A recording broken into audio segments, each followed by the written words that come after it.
Paz do Senhor, meus irmãos, estamos começando mais um episódio feliz, lindo, poderoso do Aroma Suave. Eu sou a pastora Renata, estou aqui com vocês. E hoje nós temos aqui um convidado especial, muito querido, que vai falar de um tema lindo, que tem tudo a ver com aroma. Na verdade, a existência do aroma é por causa desse tema. Chegou o grande dia e nós estamos aqui com o pastor Adailton, pastor da Igreja Missionária Betel. Não é isso mesmo, pastor? Nacional Betel. Nacional Betel. Eu acho que eu estou com missionário ainda do outro episódio. Você assistiu o outro episódio? O episódio que nós tivemos aqui, o pastor Magno. Então tá na hora de você também, depois terminar esse lá, o episódio anterior que fala sobre missões. Acho que eu estou com isso na cabeça ainda. Mas é a Igreja Nacional Betel, que fica aqui também em Salvador. E nós temos aqui a honra de ter hoje o pastor conosco, pastor que é teólogo, formado na Faculdade Batista Brasileira. Aqui está cheio de gente formada na Faculdade Batista Brasileira. Vocês estão vendo aí, Faculdade Batista Brasileira? Formou vários teólogos, homens de Deus, graças a Deus por isso, com cursos em aconselhamento pastoral, que pastoreia suas igrejas. Nós sempre falamos do objetivo do Aroma Suave. O Aroma Suave não está aqui para falar mal de igreja, não está aqui para falar nada que seja contrário à palavra de Deus. Então nós estamos aqui para exaltar o nome do Senhor e evidenciar homens e mulheres que são homens e mulheres de Deus, que fazem a obra. Não tem notoriedade, não está no top, né, do gospel, e nós nem queremos estar. Nós só queremos fazer aquilo que o Senhor nos comissionou para fazer. E é por isso que nós temos trazido aqui homens e mulheres de Deus que fazem diferença, apesar de nós não termos notoriedade, mas fazemos diferença aonde estamos. Então, o pastor Adailton aqui, quero que você se apresente, pastor, fale quem é o senhor, como é a sua vida, a família, a sua igreja, para o pessoal te conhecer um pouquinho. Pronto, que bom estar aqui, graça e paz, queridos, que bom poder fazer parte dessa família, estar ao lado de uma amiga, contemporânea de faculdade também. Meu nome é Adailton, sou pastor da Igreja Batista Nacional Betel, como a pastora falou. Sou casado com a mulher mais linda do universo, Débora Andrade, pastora Débora. Sou pai dos lindos Marta e Mateus. E pastoreio a Igreja Batista Nacional Betel já há 13 anos, já prestes a fazer 14 anos. No ano que vem nós completamos 14 anos e aí nós estamos caminhando para ser uma debutante, né? Para os 15 anos, né? Ser essa nossa nova fase na nossa vida, e eu creio que será um momento de expansão do reino, um momento de milagres. E eu tenho certeza que esta programação que veio do coração de Deus até o coração da sua filha vai alcançar muitos corações e vai provocar transformações de vidas em muitas pessoas que assim estiverem acompanhando. Glória a Deus, é isso mesmo. O tema hoje é Por isso sigo Jesus Cristo. Todo mundo que segue verdadeiramente Cristo tem uma história linda para contar. Todo mundo que ouviu o chamado dele, que ouviu a sua voz, tem uma história linda para falar. E é isso que nós queremos contar, as histórias lindas, a história da nossa vida, a história da vida daqueles que estão aqui escrito nas Sagradas Escrituras, daqueles que Deus chamou de verdade, aquele que o Senhor o chamou para si e tem consolidado durante todo esse tempo, até que os dias sejam contados nossos aqui na Terra. Até que chegue o dia onde vamos encontrar com Ele no lugar que Ele preparou para nós, como Ele diz na sua palavra. Então, como a gente fala desse chamado, porque todo mundo que segue o Senhor tem um chamado. Como foi primeiro o seu chamado?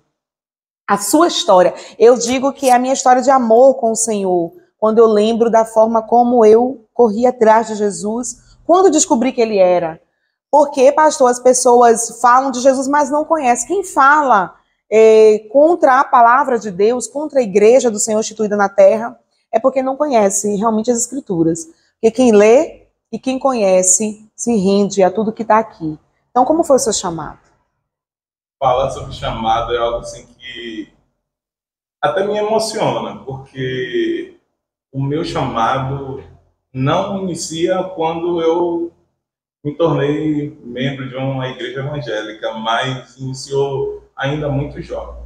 Eu venho de uma família, sou filho único, venho de uma família que não tem assim uma ligação religiosa. Meus pais nunca professaram uma fé assim que me levasse ao conhecimento de Cristo através de uma igreja.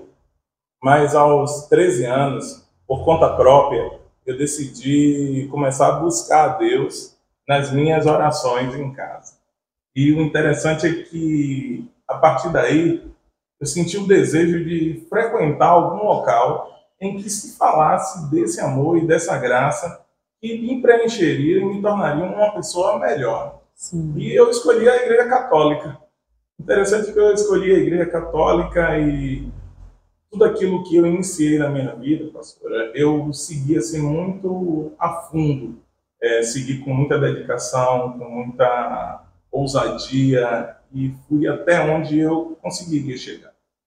E na Igreja Católica eu comecei sendo coroinha, e aí auxiliava os padres, e depois eu participava de reuniões de comunidade, e comecei a participar de um grupo de jovens da Igreja Católica que foi fundamental na formação do homem que sou hoje, porque me ensinou conceitos e valores que eu carrego até hoje, e isso foi de fundamental importância na minha vida.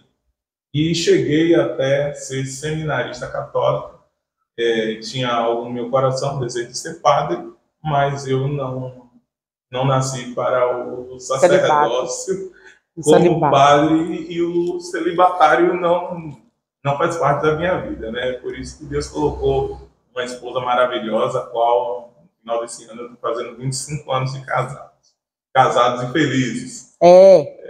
Tem de fazer essa ressalva. Isso, e feliz. Então, a partir daí, eu comecei a não me identificar mais com algumas coisas. E eu nunca gostei de criticar ou de me levantar contra. Sempre que algo não me agradava, eu buscava aquilo que eu precisava que me preenchesse. Então, eu saí da Igreja Católica e comecei a fazer outras buscas. E busquei o estudo das Testemunhas de Jeová, busquei no estudo do Espiritismo, busquei no estudo do Candomblé. Eu também fui assim. Li até algumas revistinhas de Sechonoye. Também! Massa esse negócio, né? E aí eu fui na minha busca, porque eu tinha o desejo de me encontrar. E eu tive uma decepção amorosa, ainda jovem, e uma moça me convidou para ir numa igreja evangélica. E no dia 25 de junho de 1995, eu entrei na Igreja Batista do Caminho das Árvores, lá no Taigara, e estava acontecendo uma festividade, né, na igreja, e o pastor pregou e parecia que ele conhecia a minha vida inteira, e falou tudo aquilo que eu precisava ouvir naquele momento. Eu disse, nossa, essa moça contou toda a minha história para esse pastor antes de eu chegar. E aí eu fui para casa, pensativo, e disse, eu me identifiquei com esse lugar. Mas naquele dia eu ainda não levantei e disse um sim para Jesus. E eu disse, eu vou no próximo domingo, porque talvez no próximo domingo seja um outro pastor, e ela não deu tempo de contar o restante da minha história para outro pastor. Então vamos lá ouvir a palavra. Eu fui no domingo seguinte, e quando chego no domingo seguinte, parece que o pastor continuou a contar a história do ponto que o pastor da semana anterior tinha contado e seguiu até o final. E em lágrimas, antes mesmo que fosse feito o convite de salvação, eu levantei e fui em direção ao altar, entreguei a minha vida para Cristo. Estou aqui com Ele, vivendo até hoje. Não largo Ele por nada. É lindo, né? E também como o Senhor chamou os seus discípulos. E a gente vê nos textos bíblicos a beleza disso e como impactou a vida deles. E cada um que segue hoje, que tem a sua história particular com o Senhor. A minha é bem parecida com a sua também. Eu andava procurando preencher aquilo que estava vazio, não achava nada que preenchesse. Fui para todos os lugares também, até que alguém falou para mim de Jesus. E é por isso que nós pregamos a palavra. E as pessoas dizem, falar de Jesus porque é Ele que é a salvação. E é por isso que nós seguimos o Senhor, porque a forma como ele nos chama é uma forma sobrenatural. Então não tem como você não continuar seguindo. E é por causa disso que eu queria lembrar sobre a história aqui do chamado, né? E a história entre Natanael, Filipe e Jesus. Que é, eu vou até pedir botar o texto aqui, me chama muita atenção a forma como cada um em particular tem esse chamado. E a dele foi realmente muito linda. Não é porque um amigo descobre, olha, eu achei o Messias. Mas as pessoas têm, vou falar assim no linguajar, um pé atrás. Será que ele é mesmo? Olha, eu encontrei o Salvador do mundo. Será que ele é mesmo, né? E aí o Senhor vem, tem aquele relacionamento, aquela palavra de revelação, assim como o Senhor teve, que usou um pastor, mas teve também sobre a vida deles. Então nós temos esse texto aqui. Então Natanael perguntou a Jesus, de onde o Senhor me conhece? Jesus respondeu, antes que Filipe chamasse você, eu já tinha visto você sentado debaixo daquela figueira. Cada um tem uma forma específica, né? Como é que o senhor vê esse chamado de Natanael? É algo interessante, porque assim, esse texto chama muito a minha atenção, porque assim, em 1:45, inicialmente, você observa que havia um processo de uma grande desconfiança, porque a promessa da chegada do Messias era algo que já vinha há muito tempo sendo profetizado, desde a época de Moisés, já se falava sobre isso, os profetas seguiram falando sobre isso, mas ainda não havia se concretizado. Então havia-se uma grande especulação e havia-se também uma desconfiança. Será que ele vem mesmo? Será que vai chegar mesmo? Que hora é que ele vai chegar? E o que é que ele vai produzir? O que é que ele vai trazer de bom para as nossas vidas? E o que é que vai agregar? Aí em 1:45, Filipe vai lá, depois de já ter encontrado com Jesus, vai lá para Natanael e diz assim, olha, encontramos aquele a quem os profetas falaram, a quem Moisés falou também. Aquele ar de desconfiança, onde a sociedade hoje também tem esse ar de desconfiança. Quando as pessoas são convidadas, vamos numa igreja evangélica, você diz, não, mas eu já tenho uma religião. Mas eu já professo a fé em alguém.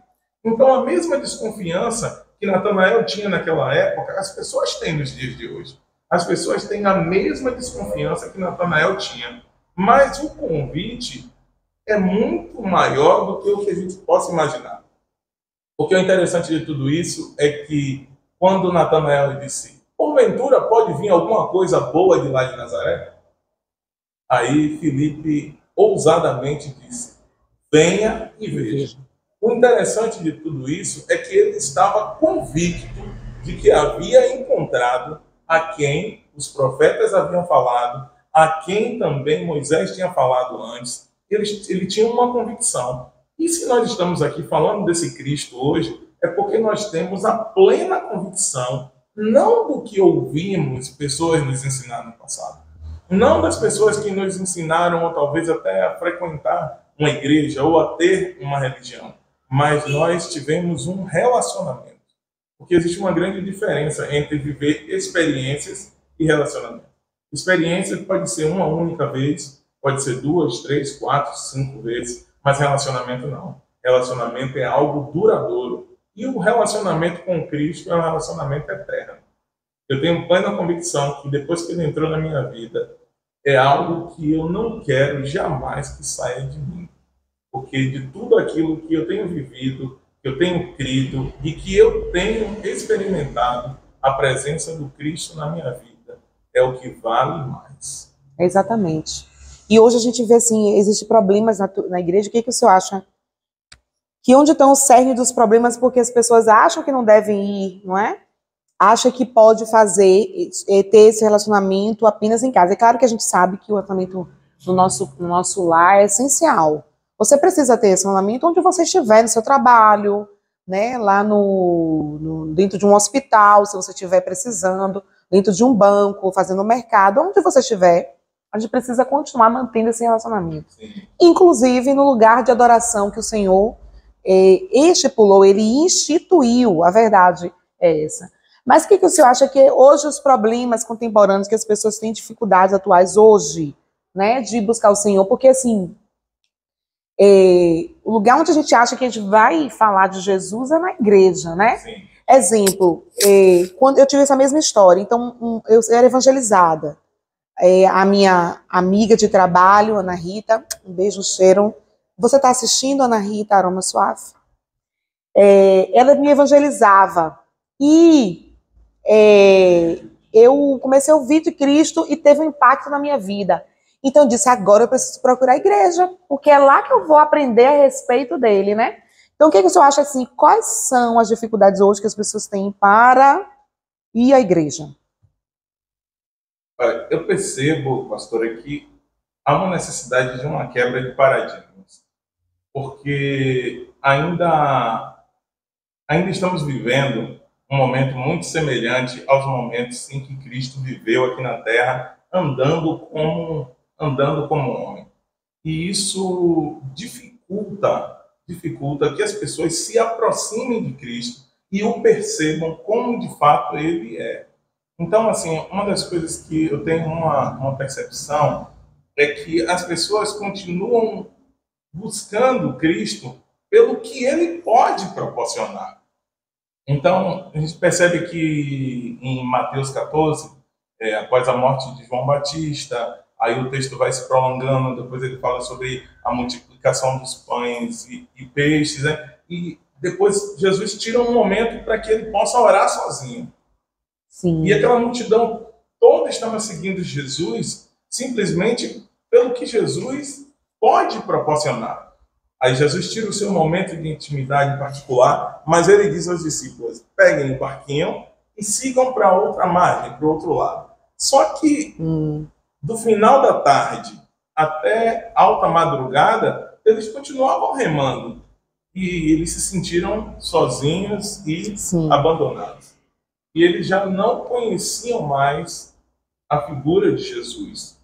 E de tanto as pessoas, ou melhor, eu posso dizer, de tanto o evangelho ser banalizado por alguns, oferecido como uma mercadoria, e faz com que as pessoas hoje procurem o evangelho, procurem as igrejas, procurem Jesus, simplesmente pelo que ele pode proporcionar, e não por quem ele é. E a minha experiência pessoal é que eu tive o privilégio de conhecer Jesus como ele é. Eu amo Jesus não porque ele pode me dar um carro. Eu amo Jesus não porque eu tenho uma família maravilhosa. Eu amo Jesus não porque ele me tornou um pastor de igreja. Eu amo Jesus porque ele é o meu Salvador. Porque ele deu a vida por mim e preparou um local para mim na eternidade. Esse é o meu alvo. Essa é a minha visão, essa é a minha fé, essa é a minha crença. Muitas pessoas estão buscando aquilo que Jesus pode fazer, como aquelas pessoas em Mateus 14. Eles buscavam os pães, os peixes, eles buscavam as curas, eles buscavam as libertações. Não que isso seja errado.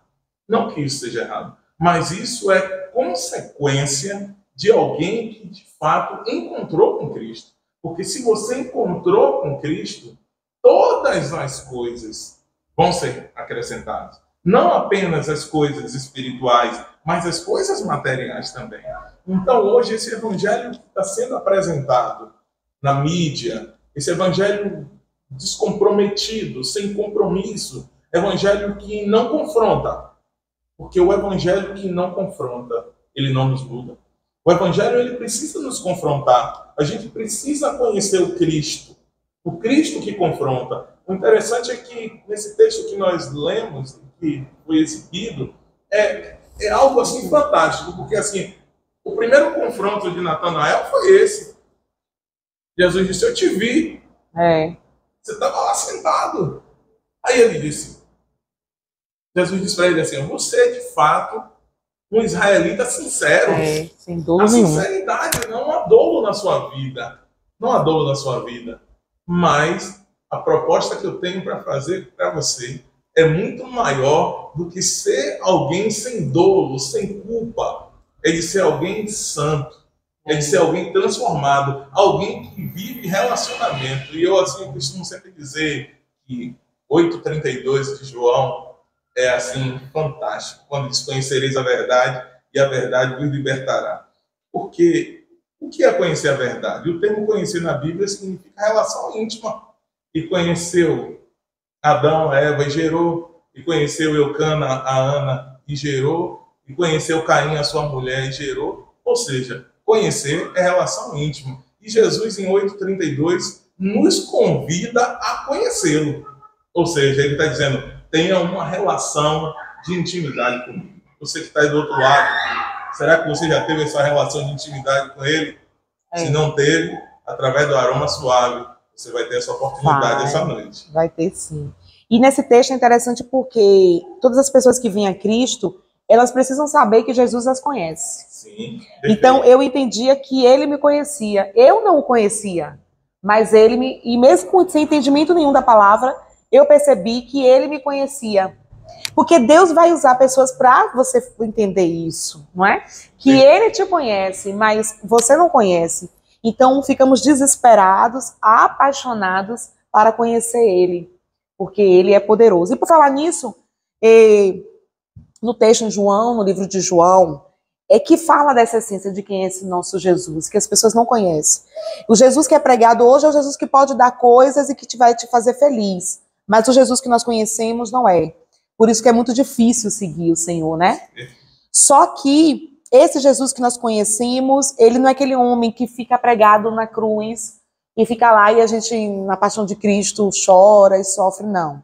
Então, no texto de João, ele fala muito sobre isso, a questão do o nosso Senhor, que é Deus. É o verbo que se fez carne.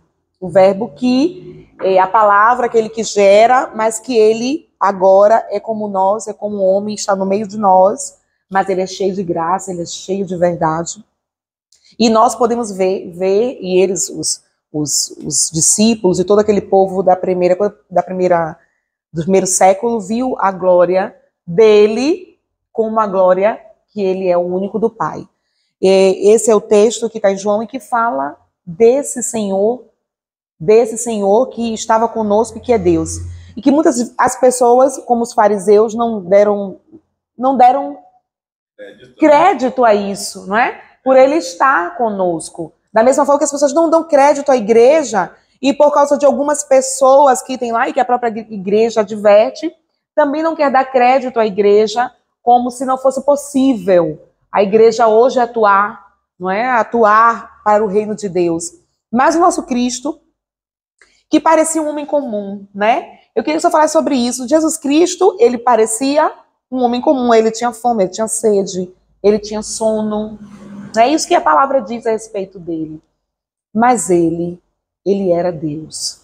E o impacto disso na vida das pessoas ali, para elas entenderem, até chegar ao ponto de crer, como Natanael, agora eu vejo que o Senhor realmente é o Messias. A samaritana, que ele conversou e que ele precisou dizer, eu te conheço também, né? Quando contou a vida dela, não, esse daí não é seu marido, não. Ó, tu já teve 5 mulheres, nenhum deles foi seu marido. Então, Jesus Cristo nos conhece, mas como é isso? E na igreja? Como é nesse relacionamento do Senhor convencer, porque a palavra diz que nós temos que fazer isso. Nós temos que ser aqueles que convencem, né? Aqueles que dão uma palavra eficaz, de propósito, né? Os pastores precisam ser assim, para falar a respeito de Cristo, né? Como é trazer isso para as ovelhas, para que elas entendam de que o propósito desse homem que é Deus, né? Que se fez carne, era o verbo que se fez carne, é de que as pessoas entendam que ele fez isso para salvação. Como é essa dinâmica na igreja? Uma pergunta fascinante. E assim, nos leva a um entendimento e também a uma busca, a uma reformulação dos nossos conceitos. De quebrar o já estabelecido para trazer algo novo, mas com uma proposta transformadora. Não de seguir o passo engessado que a religião vem ensinando ao longo, mas mostrar o Cristo como ele é. E o interessante de tudo isso é que uma das passagens que chama muito a minha atenção é João 20. Que assim, João 20, quando fala de uma mulher que ela conheceu Jesus, porque se relacionou com Jesus. E assim, após a partida de Jesus, ela deseja ver Jesus pela última vez e embalsamar o corpo e trazer para Jesus, talvez assim, no olhar dela, no entendimento dela, talvez um conforto para que ali naquele corpo ali não apodreça tão rápido, mas acima de tudo ela queria ver Jesus novamente. E as pessoas, elas não aprenderam literalmente ou não foram ensinadas a ver Jesus, a reconhecer Jesus. Você observa que, a senhora observa que os reis magos, quando souberam da chegada do menino, eles ficaram ansiosos em ir até o local de adoração para ver Jesus. Ainda que o rei disse, volta aqui e me conta onde ele está, que eu quero ir lá adorar também. E aí eles recebem a orientação, disse, não volta não, porque ele está querendo fazer mal para o menino. Mas eles chegaram e viram Jesus. E assim, Simeão, quando pega o menino nos braços, diz assim, já posso morrer, porque meus olhos já contemplaram a salvação. O Salvador chegou, aquilo que falaram.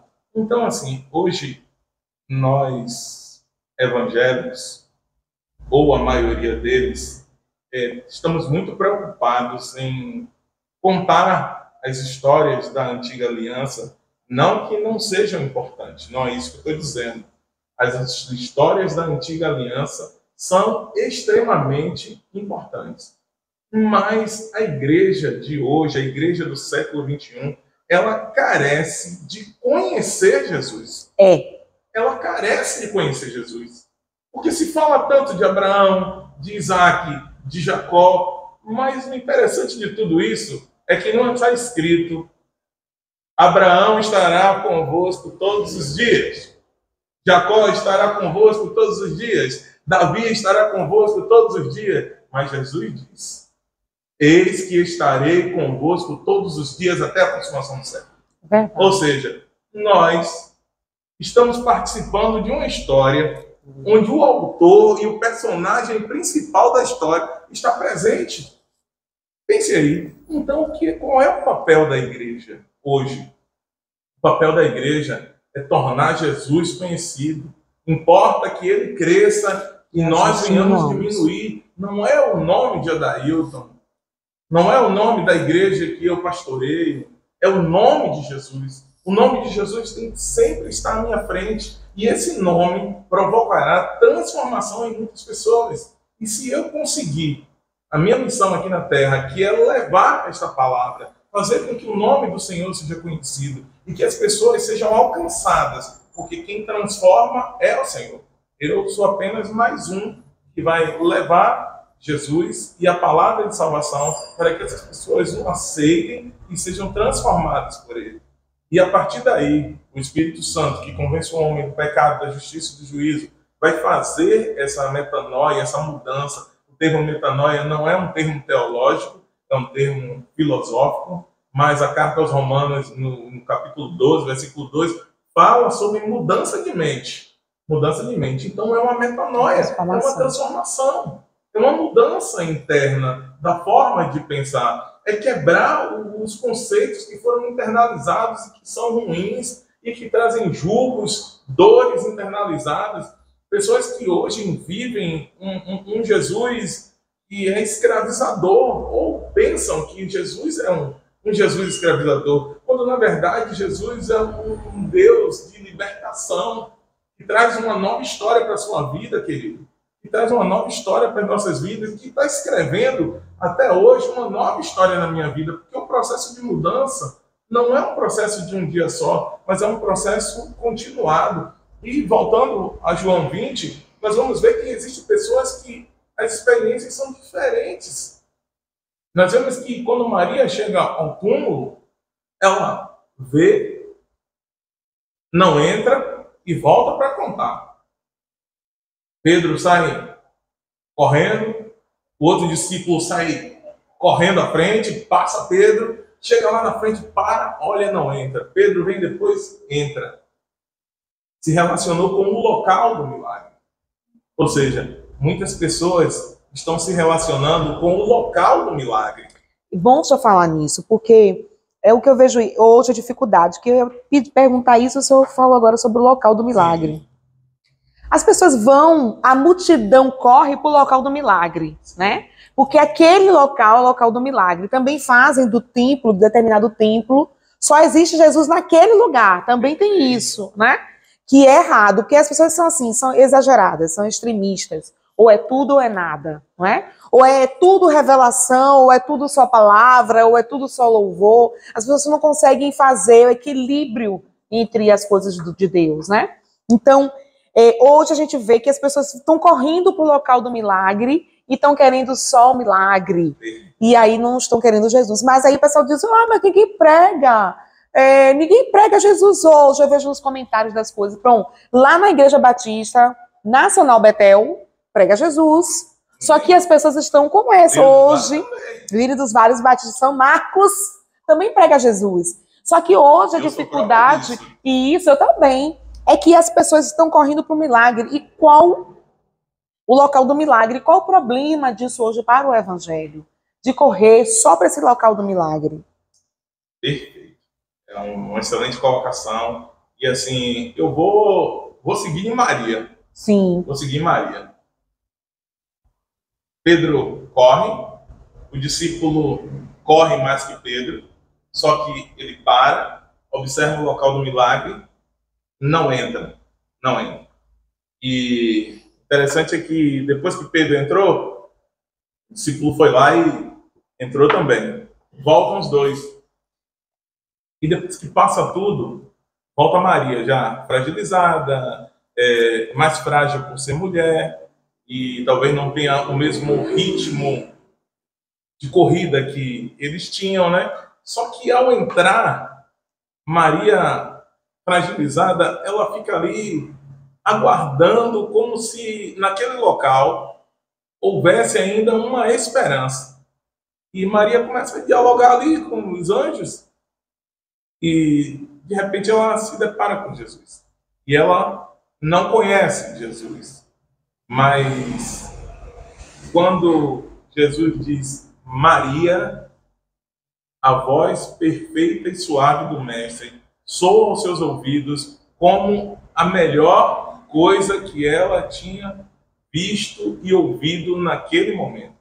Ou seja, muitas pessoas vão a esses grandes locais de concentração de milagres e fé, mas elas estão indo em busca do milagre. Talvez Pedro entrou e viu a cena do milagre. O discípulo entrou, viu a cena do milagre. Mas Maria entrou e se relacionou com Jesus.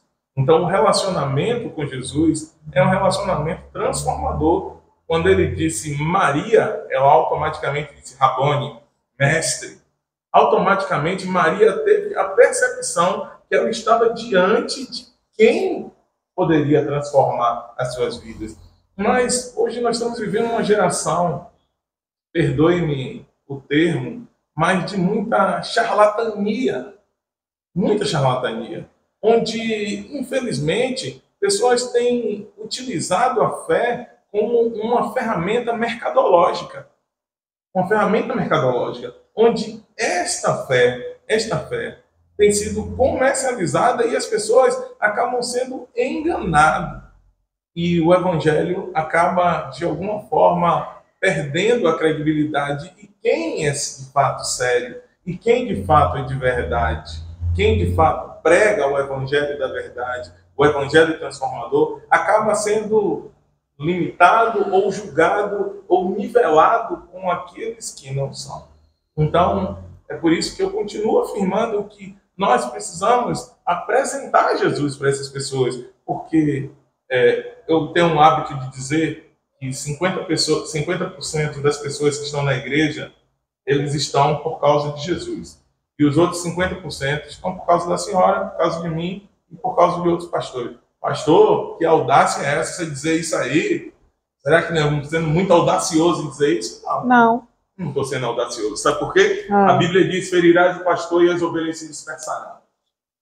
Pessoas estão na igreja, muitas vezes, por aquilo que nós, líderes, produzimos. E por isso, nós temos uma responsabilidade no reino muito maior do que outras pessoas, porque nós precisamos ser referências para muitas vidas. Mas isso não nos dá o direito de deixar de ensinar essas pessoas a, de fato, se relacionar com Jesus. Para que ele vá para o Senhor, né? Para que ele vá para o Senhor. E indo para o Senhor, ele vai ter a sua vida transformada, e vai, a partir daí, também ter um transformador de muitas histórias. Muitas histórias, exatamente. Muitas histórias. O problema é que as pessoas, eu percebo que as pessoas não querem, elas estão acostumadas, e elas querem ir por causa de pessoas. Fulano de tal, Beltrano, sei que é top gospel, né? Ah, eu vou assistir. Ah, é fulano que tá falando? Então eu vou assistir, como se o Senhor só estivesse neles. Mas quanto o seu pastor da sua igreja local, que não tem a notoriedade que as pessoas têm, não faz sucesso, ele não dá crédito. Assim como não dera Jesus também, sim, não é? Porque ele perguntou, por acaso pode ver alguma coisa boa de Nazaré? Ou seja, ali onde eles moravam, não, tem gente aqui importante que fale sobre Deus, que Jesus, não. Então a mesma coisa que você da igreja pequena, da sua igreja local, você não dá crédito ao seu pastor, porque você acha que o top das galáxias está falando, então vai dar crédito a ele, né? Mas frequente a sua igreja, faça ela crescer, ser grande, faça ela ser grande em conhecer a Jesus, nem em números só não, em conhecer e amar o Senhor.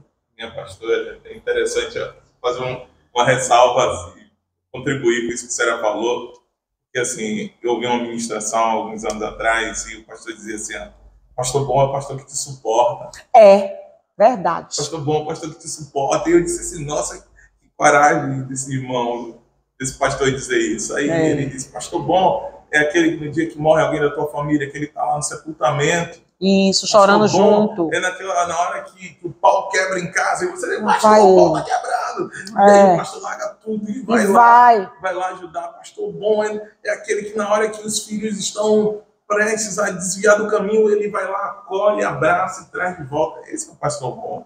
Não o pastor da internet. O pastor da internet, ele cumpre o papel dele em pregar a palavra. Ou não. Empregar a palavra ou não. E traz aquela mensagem de impacto e que estremece a pessoa por dentro. Mas depois que aquela mensagem de impacto passa, as coisas voltam tudo para o seu devido lugar. Tudo passa a ser como era antes. Mas o pastor local, o pastor que cuida, o pastor que não é mercenário, que não trabalha por dinheiro, o pastor que ama o que faz. Porque hoje mesmo eu fico assim, tem vezes que eu fico pensando. E às vezes eu entro na igreja, né, e sento no altar assim, e olho a igreja e digo assim, nossa, assim, o Senhor é bom. Não pelo que o Senhor fez aqui, mas pelo que o Senhor fez em mim. Como o Senhor é bom pelo que o Senhor fez em mim.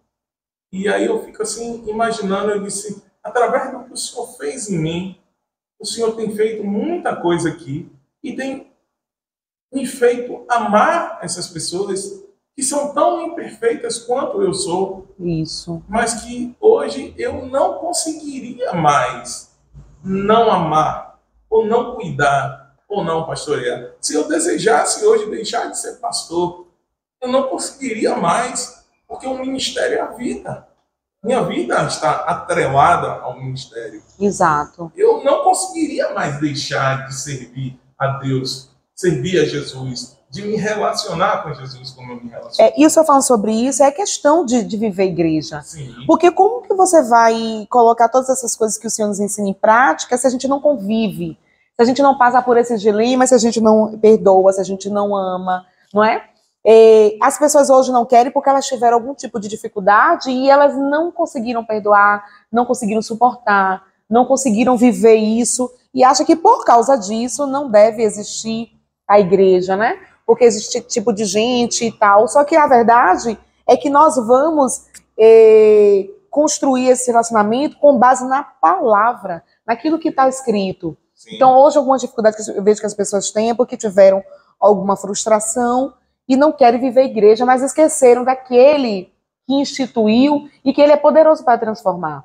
A palavra diz que João Batista se referiu ao Senhor e começou a dizer: eis o Cordeiro que tira o pecado do mundo. E é justamente por isso que nós estamos na igreja, porque ele é aquele que veio para tirar o pecado do mundo, de todos aqueles que receberam ele, né? Verdade. Hoje, nessas relações de igreja, minhas experiências, eu percebo que as pessoas elas se afastam quando elas percebem que elas não vão ter aquilo que elas esperavam como um centro. Igreja não é indústria, igreja não é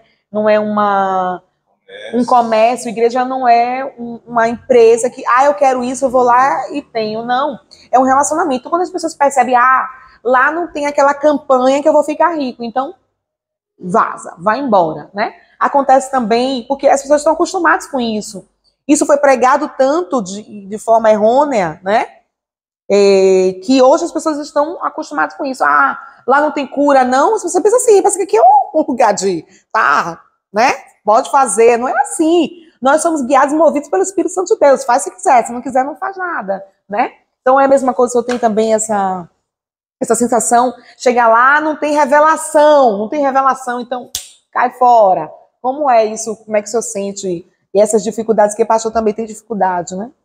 Nossa, isso é interessante.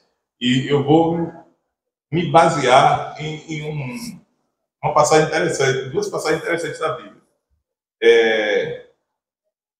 3:17, né?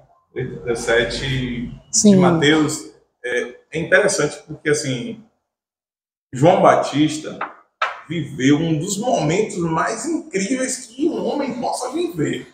João viveu. Então, assim, foi assim, algo sobrenatural. Imagine, o cidadão está lá batizando, lá no Jordão, e chega o dono da vida e diz assim: vem você me batizar. Disse: não, eu quero ser batizado por você. Aí ele disse: não, você que tem que me batizar. Jesus não precisava ser batizado. Jesus não tinha pecado. Não tem pecado. Então não havia necessidade nenhuma de remissão. De nascer de novo. Não havia necessidade nenhuma de remissão, de nascer de novo. Mas Jesus chega ali e dá um exemplo acerca do batismo. E ali naquele local, nós vimos o plano perfeito de Deus. O plano perfeito. Pai, Filho e Espírito. A Trindade, de forma corpórea, visível, para que todos aqueles que estivessem ali pudessem crer no milagre. Ao ser batizado por João, em forma corpórea, uma pomba desce na representação do Espírito. E um brado do céu: esse é o meu filho amado, em quem eu tenho prazer, ou em quem eu tenho alegria. João viveu isso aí. Agora João é preso. E aí, quando está lá na cadeia, João manda os seus seguidores: pergunta lá para ele se ele é o Messias mesmo, ou se vem alguém depois. Aí Jesus manda um recado de volta. Diz para ele que os cegos veem, os coxos andam, os mortos são ressuscitados e os pobres recebem a palavra com alegria. É interessante que é como se dissesse: pastora, precisa mais alguma coisa? Pelo amor do Pai. Então aí eu pego isso e trago essa fala da senhora anterior acerca da igreja. Nós não precisamos de mais nada a não ser de Jesus. Nós não precisamos de mais nada. Se nós tivéssemos apenas a convicção de que o nosso novo nome está escrito no livro da vida, é o suficiente. Glória. É como Paulo vai lá e faz os questionamentos dele, e Jesus diz para ele assim: Paulo, a minha graça te basta. É o suficiente. Ou seja, se tiver revelação, amém. Se não tiver, amém também. Se tiver cura, amém. Se não tiver cura, amém também. Se tiver poder sobrenatural, se as pessoas caírem na unção, amém. Pastor, você não acredita? Eu acredito. Eu acredito que Deus pode fazer um Pentecoste, que eu acredito nas línguas, eu acredito na profecia, tudo moderadamente, com ordem, com decência, claro.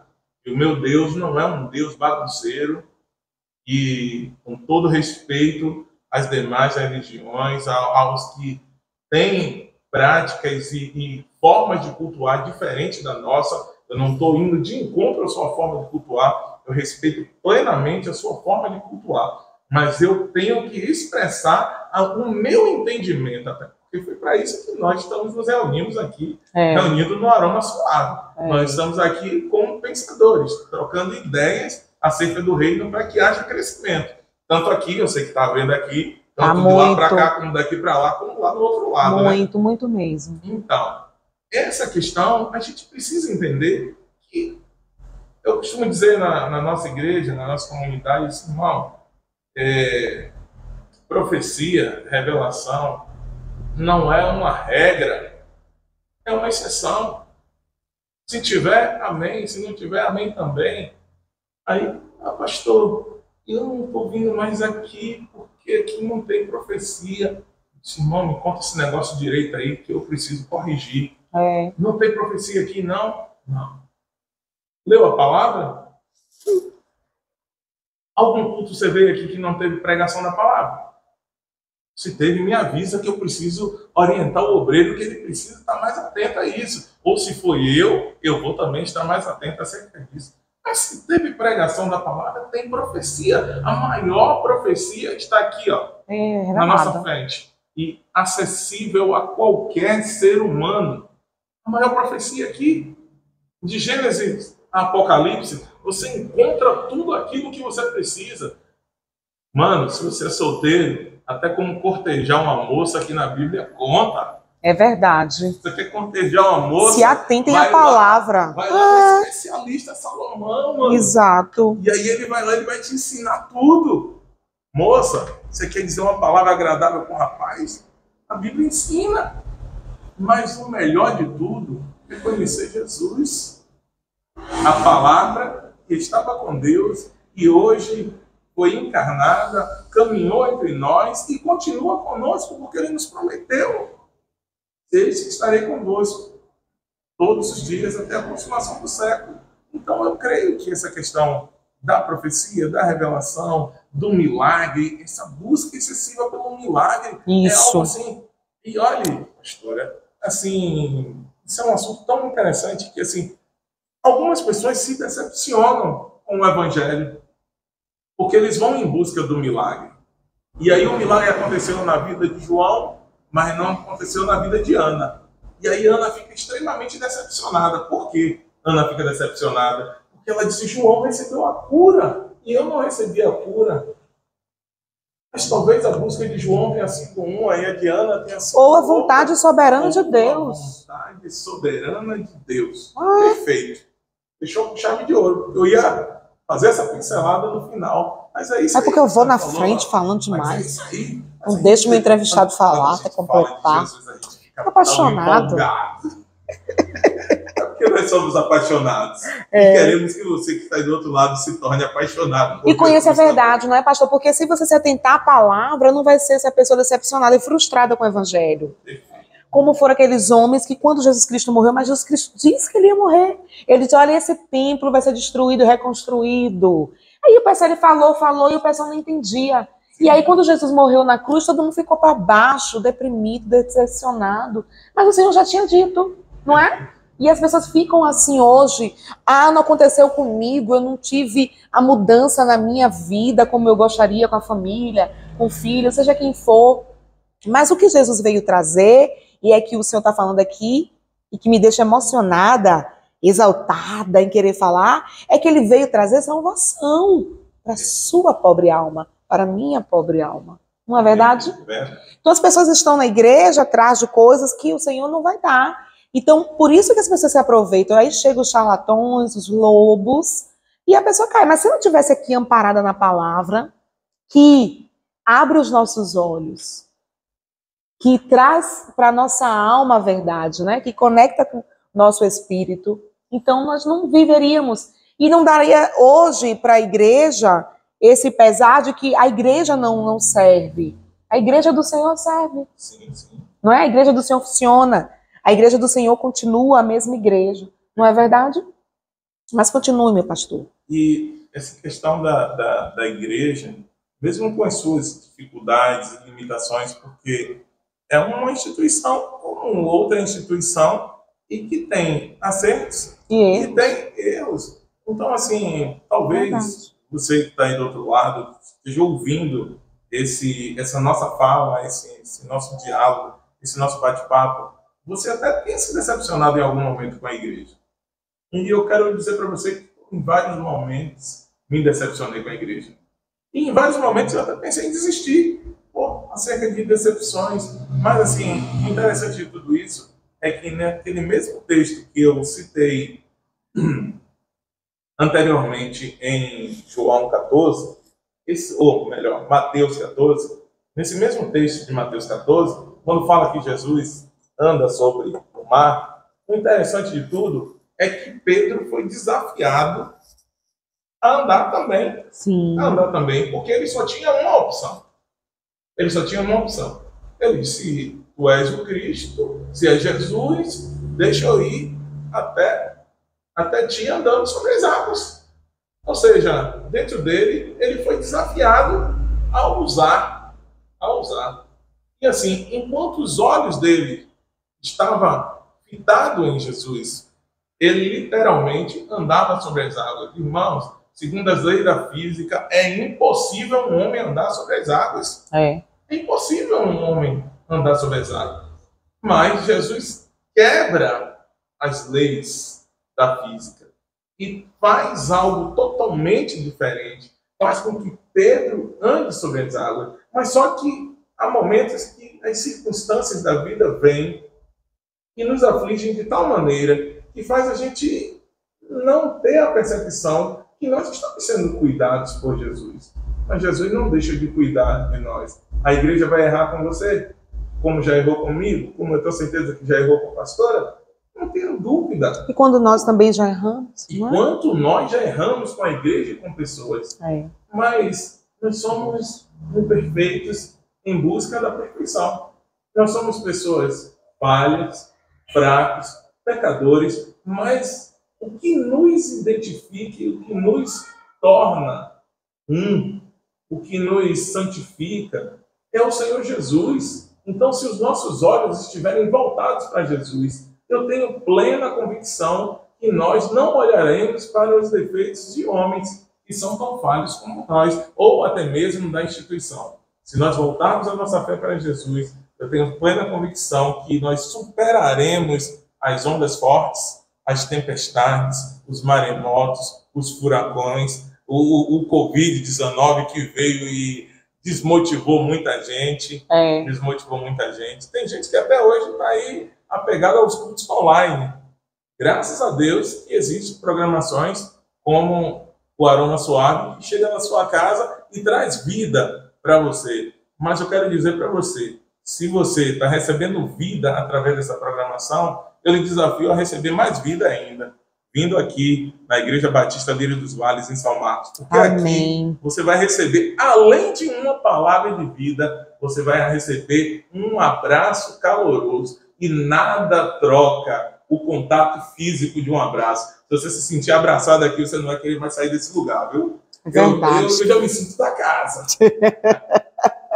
E assim, de saber que nós seguimos o nosso Senhor e acrescentamos uns aos outros. A palavra chama para que nós exortemos, para que nós demos palavras de força, de ânimo, para que ensinamos. Então, justamente a igreja tem essa atribuição, não é? Sim. De ela ser assim, de ela ser esse lugar. Por isso que nós defendemos isso, para estarmos sempre em comunhão com o Senhor. Mas, continuando aqui com todos os que a gente está lendo, eu vou deixar pedir as minhas para botar os textos, que a gente tem vários textos que falam sobre os atributos do nosso Senhor Jesus Cristo. Eu lembro que Moisés quis saber quem era esse homem que falava com ele, né? O Deus Todo-Poderoso Yahvé. E ele disse, eu sou. Como era o nome dele? Eu sou. E quando nós olhamos para Cristo, ele também se proclamou, autoproclamou, eu sou, né? Mas o nosso Cristo, ele diz, eu sou o pão da vida. né? Nosso Cristo, ele é incrível. Eu sou o pão da vida, eu sou a luz do mundo. E aí ele foi dizendo, ele é a água que, né? A água que se bebe e não tem mais sede. Ele é a porta das ovelhas. Ele é o bom pastor. Então, mas ele dizia, eu sou o bom pastor. Eu sou o pão da vida. E ele foi trazendo tudo, e quando a gente vai vendo, eu sou a ressurreição e a vida. Eu sou o caminho, a verdade. E em Jesus nós temos tudo. Ou tem alguma coisa que falte? Porque as pessoas querem muito mais no mundo, né? Eu vejo assim, tem uma vida, aí eu quero crescer. Essa semana, pastor, eu estava conversando com a minha sobrinha, é que a gente chega num patamar de vida, a gente quer mais alguma coisa, sim, né? Ah, eu tenho um carro mediano, mas eu vou lutar, trabalhar, porque eu quero ter um carro top de famoso, um carro milionário. E aí vem alguém dizer, como é que você não pode querer isso? Todo mundo quer isso, crescer e tal. Então, as pessoas também trazem essa visão mundanística, essa visão do mundo para a igreja. Nunca está satisfeito com aquilo que tem. Mas, entendendo que Jesus Cristo diz que ele é o sou, e ele é porta, ele é vida, ele é pão, ele é água. Então, a gente vai percebendo que ele é tudo de que se precisa para... Né? O Senhor, nosso Jesus Cristo, é tudo, ou existe alguma coisa que... Porque o mundo está necessitado, o mundo, pessoas dizem que querem mais.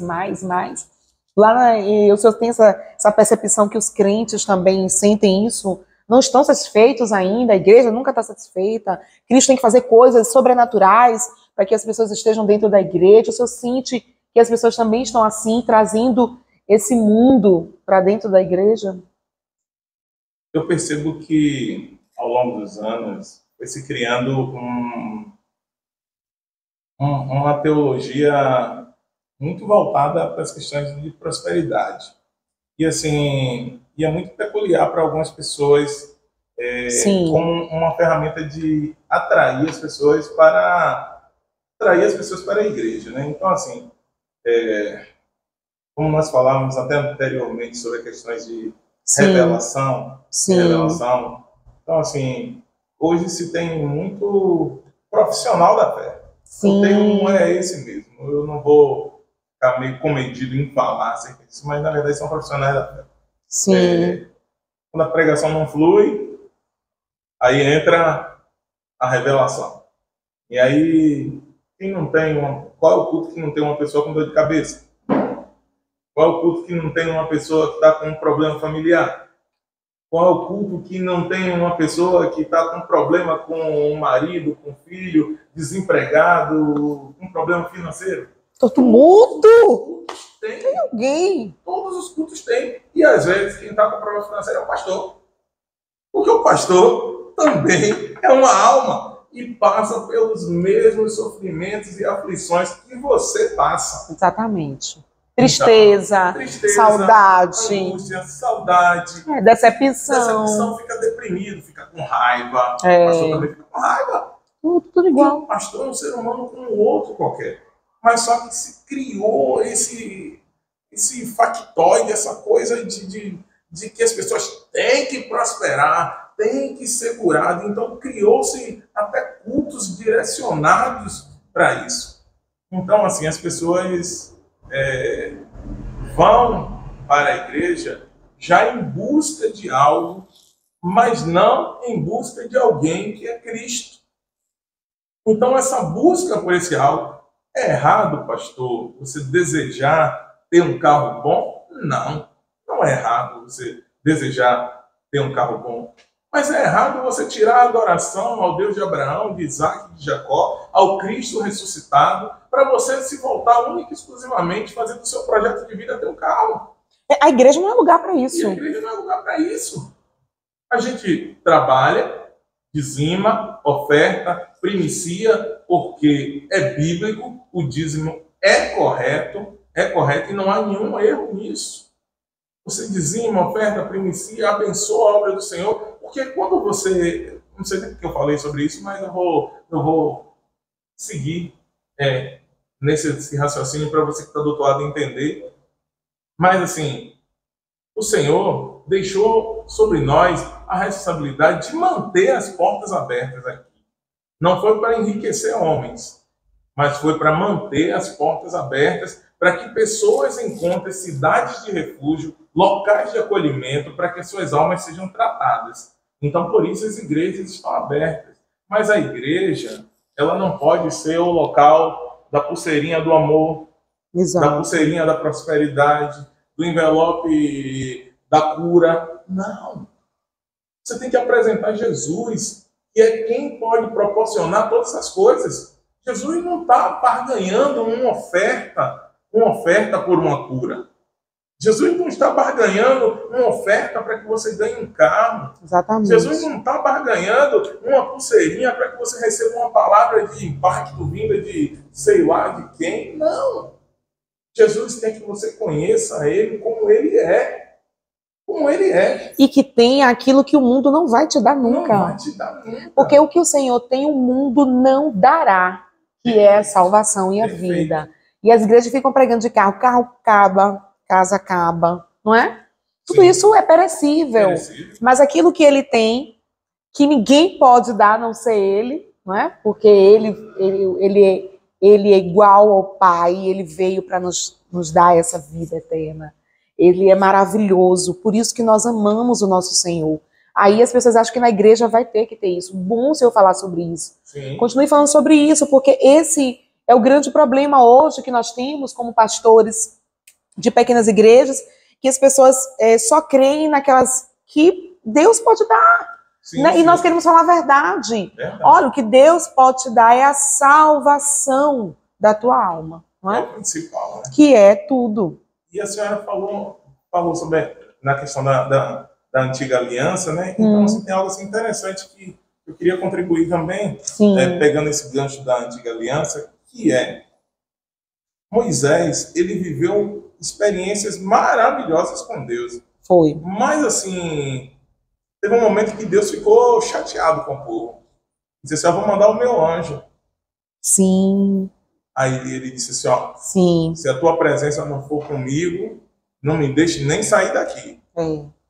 E aí depois ele vai mais adiante e ele diz assim, ó, é como, fazendo um trocadilho, é como se ele dissesse assim, ó, eu já vi a tua presença em dezenas de outras ações. Vi nas pragas, vi nos livramentos, vi quando tu se revelou para mim no deserto, por intermédio da sarça ardente, mas agora eu preciso viver algo maior. Quando ele diz para o Senhor, rogo-te que me mostres a tua glória. Olha que interessante. Você, cidadão, já viveu as maiores experiências que você que está do outro lado possa imaginar. Viu tudo aquilo que aconteceu até a saída do Egito. E agora, depois de tudo aquilo que ele está vendo, vivendo, o mar se abrir, passar pés enxutos para o outro lado, pão cair do céu, agora ele diz, não, eu quero mais. Rogo-te que me mostre a tua glória. Agora os meus olhos querem te ver. Eu preciso te contemplar. Eu preciso te contemplar. Eu já pego isso como um gancho para o que nós iniciamos falando, né? Simeão viu e disse, já posso morrer. É. Os magos viram e levaram os seus presentes para lá. Então, assim, hoje nós precisamos ver Jesus. Mas o que é ver Jesus? É ver com os nossos olhos carnais? Não é ver com os nossos olhos carnais. É ver Jesus no ar, é ver Jesus na criança, é ver Jesus em uma vida transformada. Quantas pessoas, até o ímpio glorifica a Deus. Quando uma pessoa é transformada, você vê assim, nossa, aquele cidadão ali, ó, se não tivesse ido, ele não entende, né? Ele não entende, ele diz, se não tivesse ido para a igreja, ele já tinha morrido. Não é porque foi para a igreja. Não é igreja, a igreja é um local de acolhimento. Mas foi Jesus que mudou a história daquela pessoa. Exatamente. É ele, a pedra angular, o centro. Nós estamos falando daquele que é poderoso. E o texto em João capítulo 2, eles vão colocar aqui, que fala quando Jesus estava em Jerusalém, durante a festa da Páscoa, muitos creram nele por aquilo que ele tinha feito, né? Muitos milagres. O Senhor fez uma transformação, uma coisa tremenda. Mas o texto diz, eles vão colocar aqui, mas Jesus não confiava neles, pois os conhecia muito bem. Apesar deles crerem no Senhor, crerem no sentido, poxa, eu estou vendo, ele faz coisas, ele está fazendo. Ele curou o coxo, né? Ele fez coisas que foram nitidamente milagres, coisas que eles não viam acontecer. Pessoas, milhares de pessoas. Depois, lá no final do capítulo, João diz que não tinha tantos livros para escrever daquilo tudo que o Senhor tinha feito, né? De tantos milagres, mas o Senhor os que conhecia.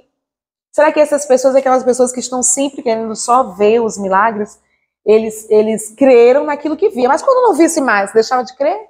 Será que é assim que hoje também as pessoas estão procedendo? Eu só vou crer até quando eu vejo. Quando eu vejo que minha vida está tudo bem, quando eu vejo que está dando tudo certo, então Jesus, eu creio em Jesus, e depois eu não creio mais. Será que está acontecendo isso que, às vezes, uma percepção que eu tenho é Jesus para as pessoas está sendo aquilo que eu posso usar e descartar, porque ele está sendo vendido desse jeito. Ele pode te dar, e quando ele não te der mais... Eu percebo que muita gente ainda tem Jesus como pelo que ele pode fazer, pode proporcionar. Sim. E assim, à medida que Jesus retarda um pouco a bênção, ou até mesmo não tem propósito, porque assim, tem coisas que não tem propósito, não faz sentido para as nossas vidas. Tem coisas que não agregam, não acrescentam nada em nós. E assim, existe a vontade permissiva de Deus e existe a vontade soberana. A vontade soberana. E a gente às vezes percebe que você até recebe algo de Deus, mas aquilo não é o melhor de Deus para a sua vida. Eu tenho uma experiência pessoal para contar acerca disso.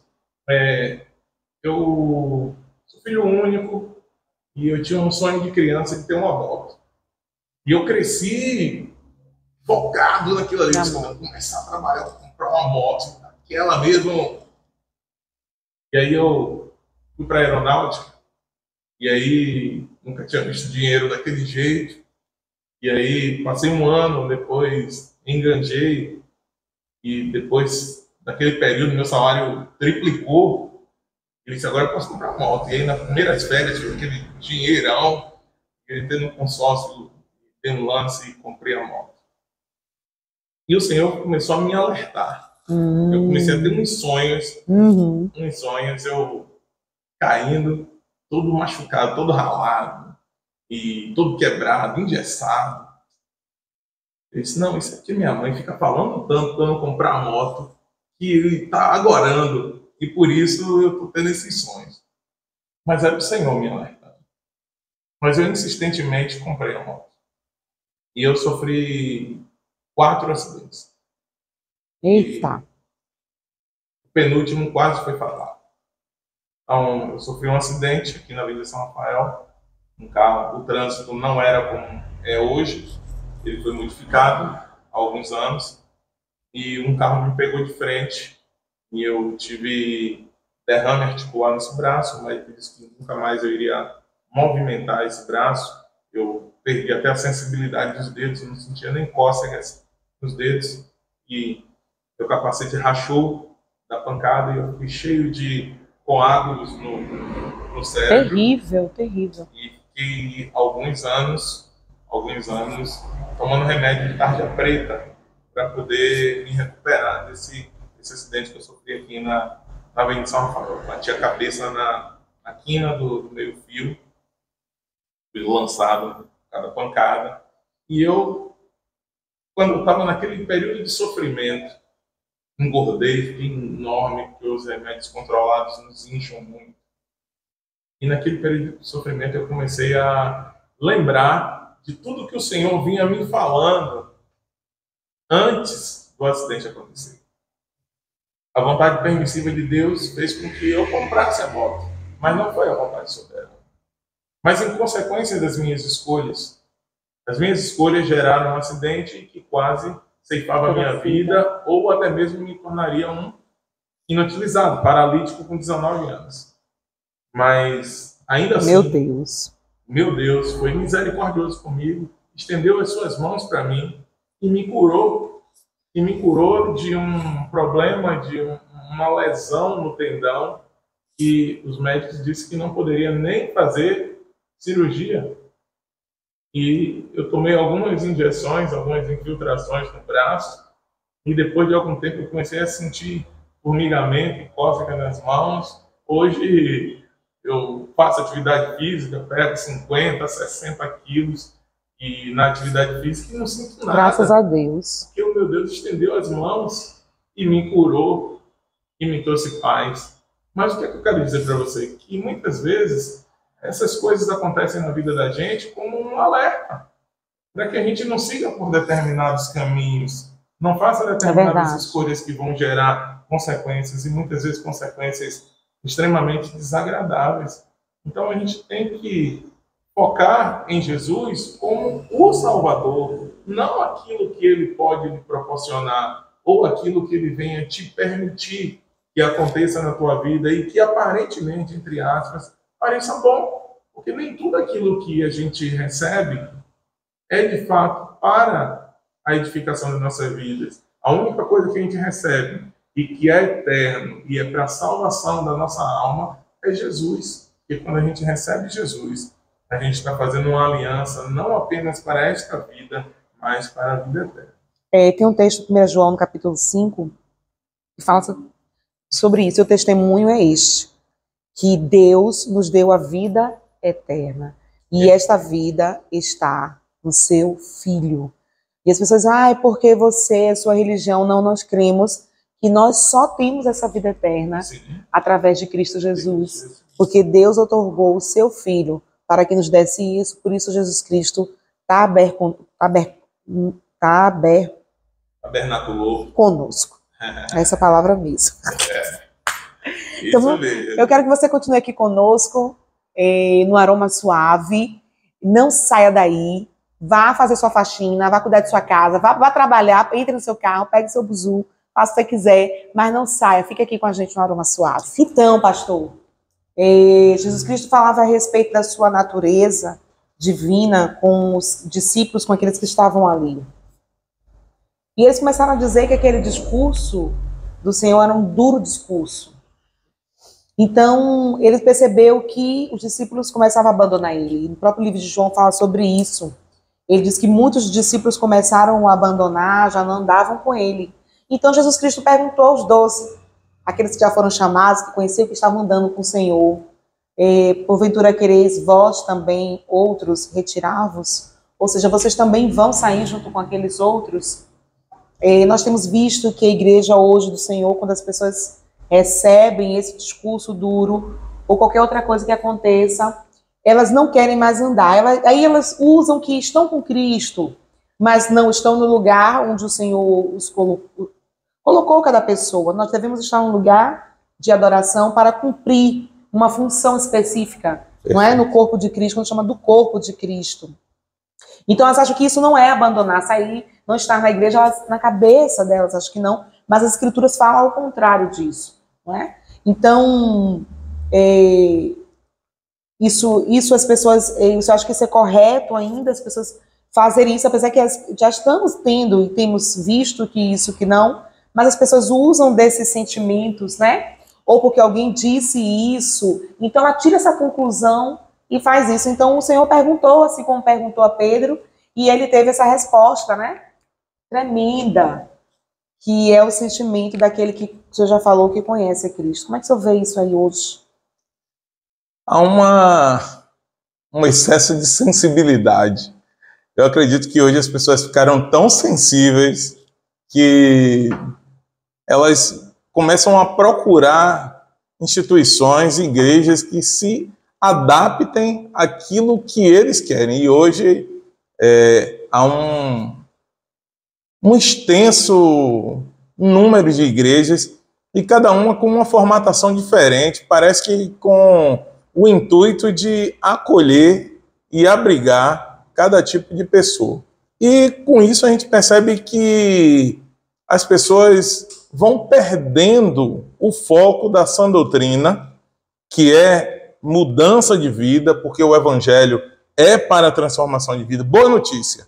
Quando a gente recebe uma boa notícia, o que é que a gente quer? Propagar para outra pessoa, né? Exato. Eu recebo a notícia que vocês saíram do local onde estão e compraram um imóvel grande e a igreja está num local maior e está sendo bem sucedida e que pessoas estão se convertendo. Automaticamente você, nossa, igreja do Batista Lírio dos Vales de São Marcos está crescendo, Deus está operando um milagre, está fazendo prodígios, maravilha, compraram um terreno maior. Boa notícia, estou propagando para outras pessoas. E isso é o evangelho. Mas as pessoas estão tão fragilizadas, tão sensíveis, que as pessoas começaram agora a procurar motivos. O desviado, o afastado do evangelho, ele não se afasta do evangelho da noite para o dia. Ele vem já desviado dentro da igreja há muito tempo.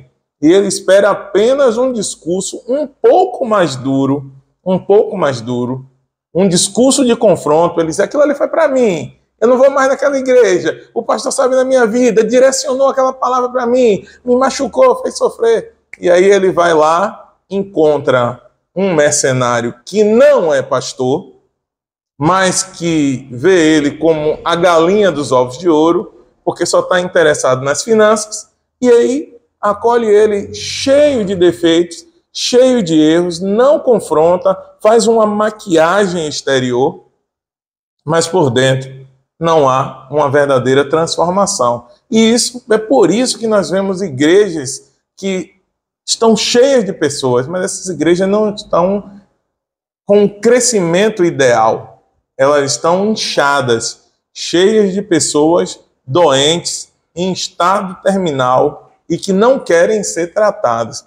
O interessante é que 2 Timóteo, capítulo 4, no versículo 4 e 5, diz: E se recusarão a dar ouvidos à verdade, voltando às fábulas. Tu, porém, sê sóbrio em tudo, sofre as aflições, faze a obra de um evangelista, cumpre bem o teu ministério.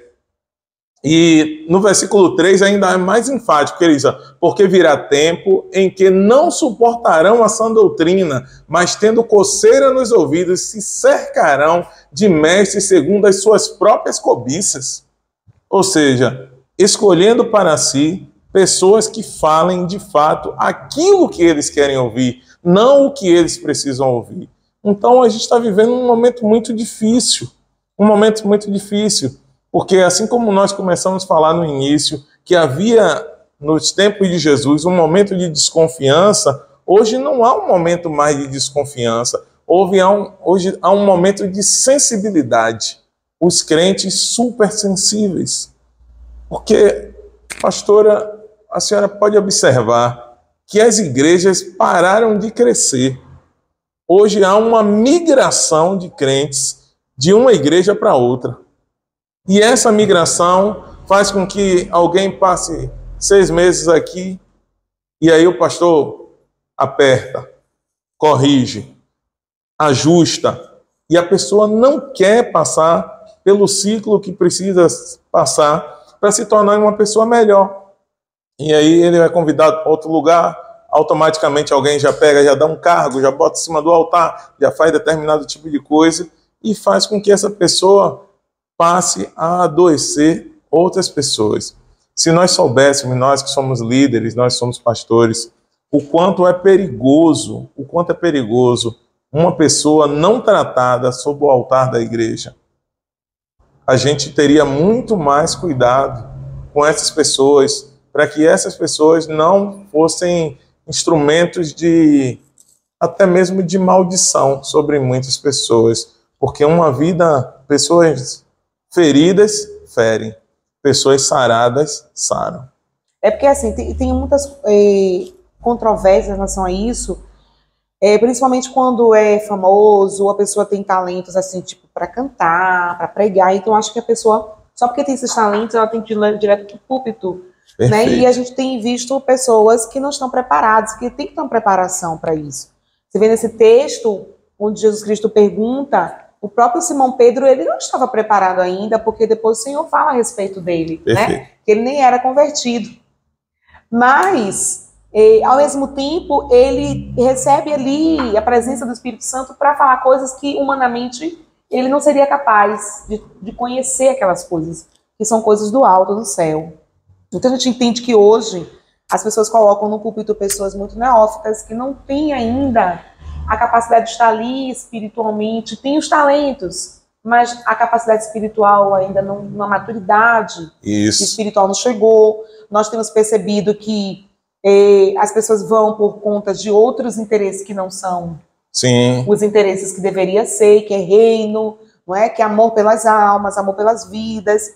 Então nós temos que ver isso. Mas, por outro lado, também o Senhor pode usar essas pessoas que são experientes, que conhecem pouco. Tudo é muito relativo, a gente percebe nesse sentido. O fato é que hoje nós estamos percebendo que não há o que existia antes, há algumas décadas atrás, que é a questão da submissão, né? Todo mundo é muito crítico, todo mundo sabe muito, todo mundo acha até que sabe mais do que o pastor, que tem que falar mais coisas que ele, que, não é? As pessoas hoje estão assim, elas não se adaptam, elas não recebem aquilo. Acho que não deveria ser assim. Todo mundo tem muito achismo e as pessoas não estão submetendo. Mas por quê? Porque o evangelho, eu acredito, da cruz está sendo renunciado também. Eu não quero ouvir o evangelho da cruz, não dá. É porque eu não sei usar os nomes hoje. Como é que dá para você dar like, ter visualizações? Fala aí. Visibilidade. Visibilidade não dá. Tem um nome que. Engajamento. As pessoas hoje estão tão mundanas, não dá engajamento. Então não vamos falar sobre cruz. Não é? Verdade. Aí você só ouve na sua casa as grandes, né? E que não fala sobre cruz, mas as pequenas continuam falando sobre cruz. Lá fala sobre cruz. Na verdade, não, em algumas grandes a cruz já não cabe mais, né? A cruz já não cabe mais porque ela foi tão adaptada. Lá a gente continua falando sobre cruz e não vamos perder o foco de falar sobre cruz. Porque sem cruz não há evangelho. O que é a cruz, pastor? A cruz é a renúncia diária, né? É a renúncia diária. É você olhar para Deus, olhar para Jesus como aquele que carregou as suas dores, carregou as suas maldições. Aquele que se fez maldito por mim. Então, assim, quando eu falo de Jesus, eu não tenho que falar do que Jesus faz, mas sim do que ele já fez, que foi carregar a minha culpa, carregar o meu pecado, o meu dolo. Todos pecaram e destituídos estão da glória de Deus. Ele carregou o meu dolo, a minha culpa. Ele carregou sobre a cruz, levou sobre si as nossas dores, as enfermidades, as transgressões. Ou seja, o castigo que era para mim, ele levou. Então, no dia que a cruz já não for algo presente na igreja, não for mais o discurso principal da igreja, a morte e morte de cruz que leva à salvação, o sacrifício salvífico, não vale a pena continuar. Então me diga uma coisa, as pessoas querem vir para a igreja e querem ser felizes eternamente. Mundo de alegria, ninguém sofre nada, não tem tristeza. Pare de sofrer. Você vai para a igreja, tá tudo lindo, um paraíso. Sabendo que este mundo, nós vamos ter todo esse tipo de aflições, o próprio Jesus Cristo disse que teríamos aflições. Ponto.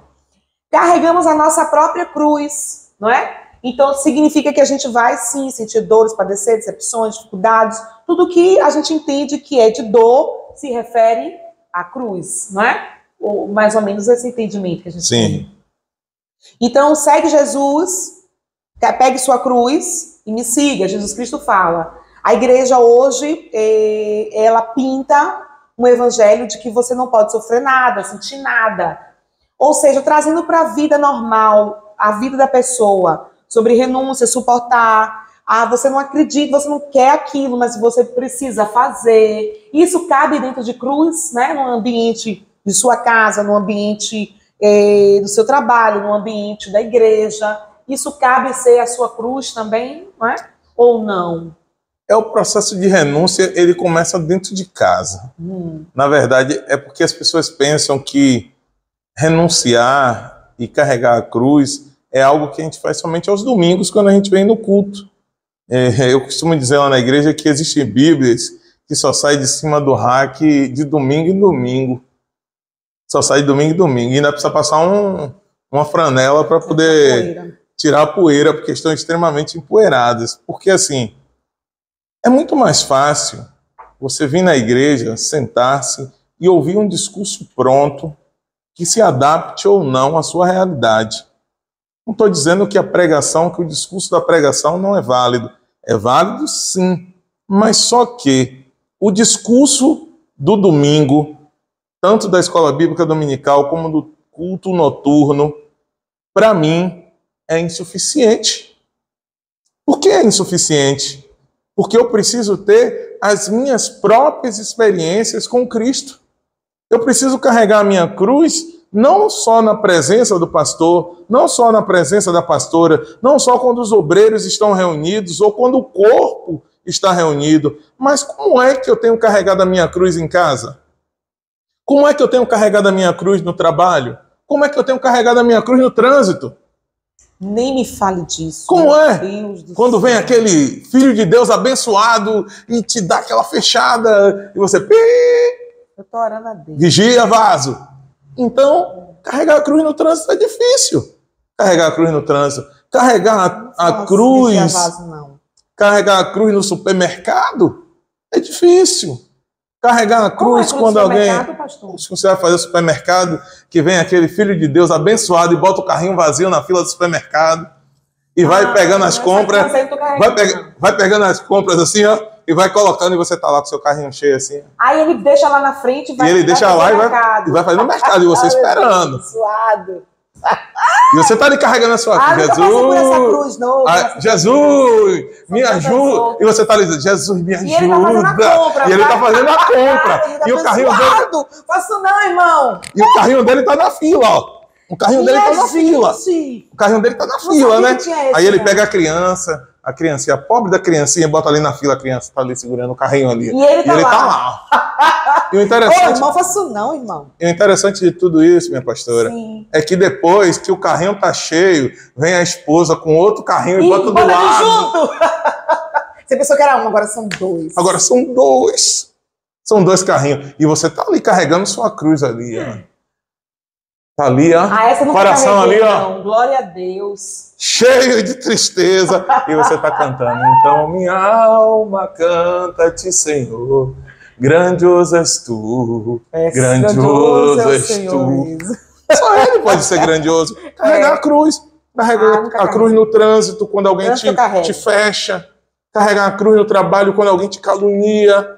Carregar a cruz na igreja quando você faz tudo de melhor. E alguém vai lá e levanta uma calúnia, diz que você é desonesto. Você tendo suas contas todas em dias, pagando, fazendo tudo com todo o respeito, mas alguém vai lá e aponta o dedo para você e diz, você é desonesto. De dizer, apesar de ter alguns, isso quer dizer que sejam todos, né? Eles estão com essa mania. E aí ele vai lá e diz que você é desonesto. Aí a pessoa aponta você e diz assim, o pastor colocou uma banda para tocar e os fulanos, porque ele agora estão apontando o estrelismo apoiando o estrelismo dentro da igreja. Tudo isso você altamente críticos. Altamente críticos, e você tem obrigado a carregar a sua cruz. João 16:33. Digo isso para que tenham paz em mim. No mundo tereis aflições, mas tenham bom ânimo. A gente tem que ter bom ânimo. A gente tem que ter bom ânimo. Ainda que estejamos sendo perseguidos, ainda que estejamos sendo violentados espiritualmente, mas a gente foi ensinado a carregar a cruz. Então faz parte da vida ministerial de qualquer ser humano. De qualquer ser humano, de qualquer cristão. Então bora parar com isso. Toda hora esse sofrimento, não quer vir para a igreja, chora por isso. Você não sabe o que você está falando, alguém vai dizer lá atrás, essa louca. Não é não, meu amor. Vamos ler as escrituras. E se a gente estivesse lendo as escrituras... A gente não pecava por tanta coisa simples. Exato. Toda vez, pastor, que eu quero me sentir até injustiçada, porque alguém fez alguma crítica, alguma pregação da palavra, ou alguma coisa, a forma que nós somos, e aí eu quero me sentir injustiçada, céus, vida, eu sou a pessoa, eu faço tudo certo, eu oro, levo a palavra certa, a ovelha não gostou. Eu me lembro do meu Jesus Cristo. Sim. que sendo Deus, ele não teve por usurpação, né, ser igual a Deus. Mas ele tomou a forma de servo. E aí eu lembro que ele, sendo perfeito, maravilhoso, sofreu tantas críticas, foi até chamado de diabo. Imagine eu que sou imperfeita, que cometo erros mesmo. Então, toda vez que a gente quiser entrar nesse lugar de a minha justiça própria, a gente olha para Jesus Cristo e isso faz realmente acalmar nosso coração e perceber que se ele sofreu esses danos, nós também sofreríamos esses danos. Não tem onde correr. A senhora já imaginou no final da história, aparente final da história, que foi a crucificação? Estava um bandido de um lado, outro do outro, e Jesus ao centro. E aí, um dos bandidos dizem assim: se tu é mesmo o Cristo, salva-te a ti mesmo e nos salva. Ainda no momento da morte, ele está ali sendo desafiado a, de fato, carregar a cruz. Ele estava ali sendo, não só pelas pessoas que estavam embaixo, mas pela pessoa que estava ao lado dele, estava ali sendo, como é que eu posso dizer, instigado a tomar uma atitude para sair do foco de carregar a cruz. Mas do outro lado, alguém entendeu o que é carregar a cruz. E disse assim: não, nós merecemos passar por isso. Ele, porém, nada fez para estar aqui. Quando entrares no teu reino, lembre de mim. E aí Jesus oferece o que ele veio oferecer durante toda a sua história, que foi salvação. Então, tudo isso que nós estamos falando aqui nessa noite para você, nosso amigo telespectador que está ouvindo aí do outro lado. Noite, dia, de madrugada, de manhã, a hora que estiver. A hora que você estiver escutando esta mensagem, tudo isso que nós falamos aqui se resume única e exclusivamente em salvação. O projeto de Jesus em vir a essa terra foi única e exclusivamente salvar, não foi curar, não foi libertar, não foi expulsar demônio, não, esse não foi o projeto, foi salvação de almas, foi garantir vida eterna. Todas as outras coisas que aconteceram foram consequências dele estar presente. Quer viver o milagre? Convide ele para estar presente na sua vida, porque ele estando presente na sua vida, você vai viver o milagre. Mas acima disso, ele quer te oferecer hoje salvação da sua alma. Você sabe para onde você está indo? Eu sempre me pergunto, pastora, e na hora que chamarem a minha senha? Eu não sei se a minha senha... Eu já estou com 47. Eu não sei se vai ser 48, 49, 50 ou se vai ser 100. Mas eu sei que eu preciso estar preparado para o momento que a minha senha foi chamada. Então, que essa palavra que nós estamos ministrando sobre a sua vida neste dia chamado hoje, e que você, ao longo da semana, do mês, do ano, vai chegar ao seu coração, que você possa também entender que o propósito de Deus, que o plano perfeito é salvar. Jesus não veio a esse mundo para criar religião perfeita. Ele veio dizer que ele é perfeito e que é através dele, que ele é o único caminho. Muitos dizem por aí que todos os caminhos levam a Deus. Mentira! Só existe um caminho que leva a Deus, que é Jesus. Muitos dizem por aí que a voz do povo é a voz de Deus. Mentira, a voz do povo é a voz do diabo. A voz de Deus é a Bíblia. Muitos dizem por aí que a esperança é a última que morre. Eu digo para você que a esperança já morreu e já ressuscitou ao terceiro dia e está sentada ao lado do Pai. Esta é a nossa esperança. Esta é a esperança da igreja. E eu posso dizer mais ainda a você. Muitos abandonaram Jesus. E muitos estão abandonando a igreja. Mas eu quero dizer para você que a igreja hoje ainda é uma cidade de refúgio, um local onde você vai encontrar acolhimento para a sua alma e vai lhe ensinar o caminho de salvação, que é Jesus de Nazaré. É isso mesmo, porque no texto, que eu acho lindo, toda hora eu falo os textos, tudo eu acho lindo, porque tudo é lindo demais, poderoso demais, fala no nosso coração, né? E Pedro disse, para onde irei? Porque existe algum lugar para ir que não seja para a presença do Senhor, para o encontro de Cristo? Quando ele pergunta, para onde eu irei? Eu tenho a sensação assim, de que não tem nada que onde eu esteja, onde eu vá, que seja bom, que não seja na presença de Deus. Eu vou fazer o quê em qualquer outro lugar? Então, quando Pedro pergunta isso, depois ele completa: só o Senhor tem as palavras de vida eterna. Ou seja, não importa o lugar onde eu esteja, onde eu fuja, aonde quer que eu me esconda, não interessa, porque todos os lugares vão me levar a lugar nenhum.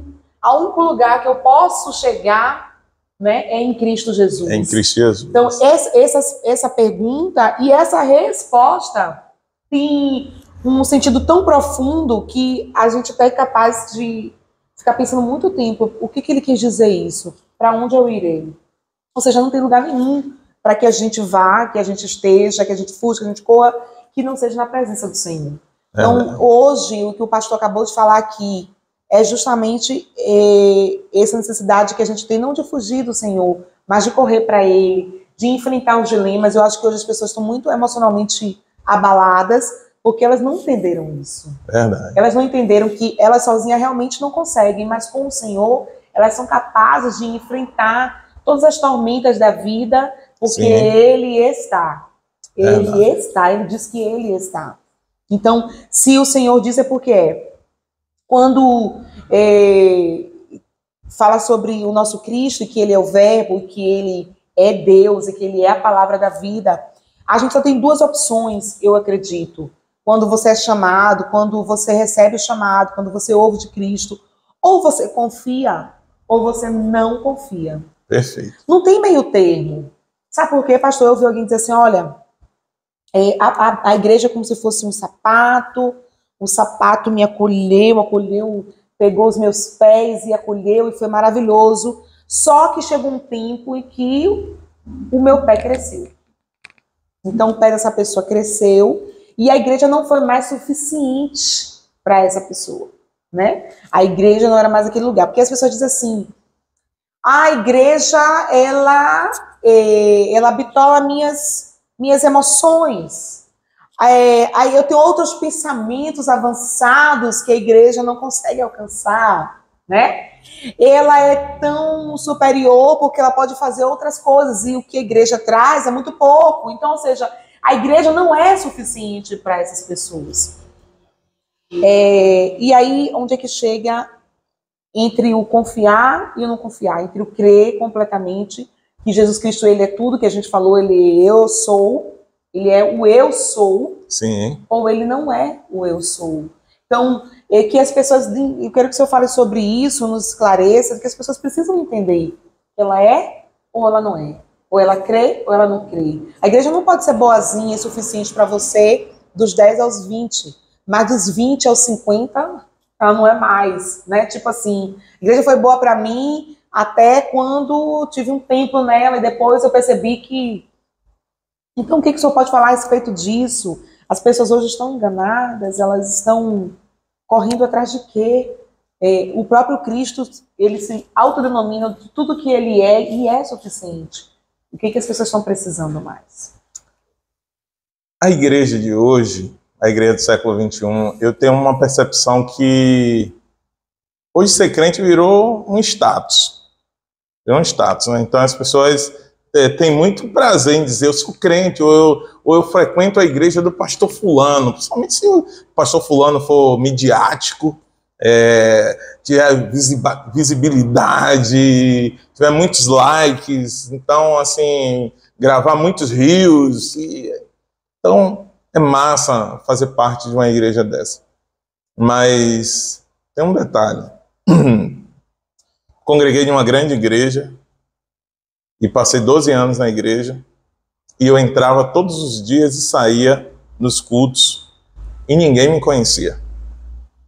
Eu passei 12 anos nessa igreja e eu nunca entrei no gabinete do pastor. Nunca entrei no gabinete. Eu nunca fui atendido.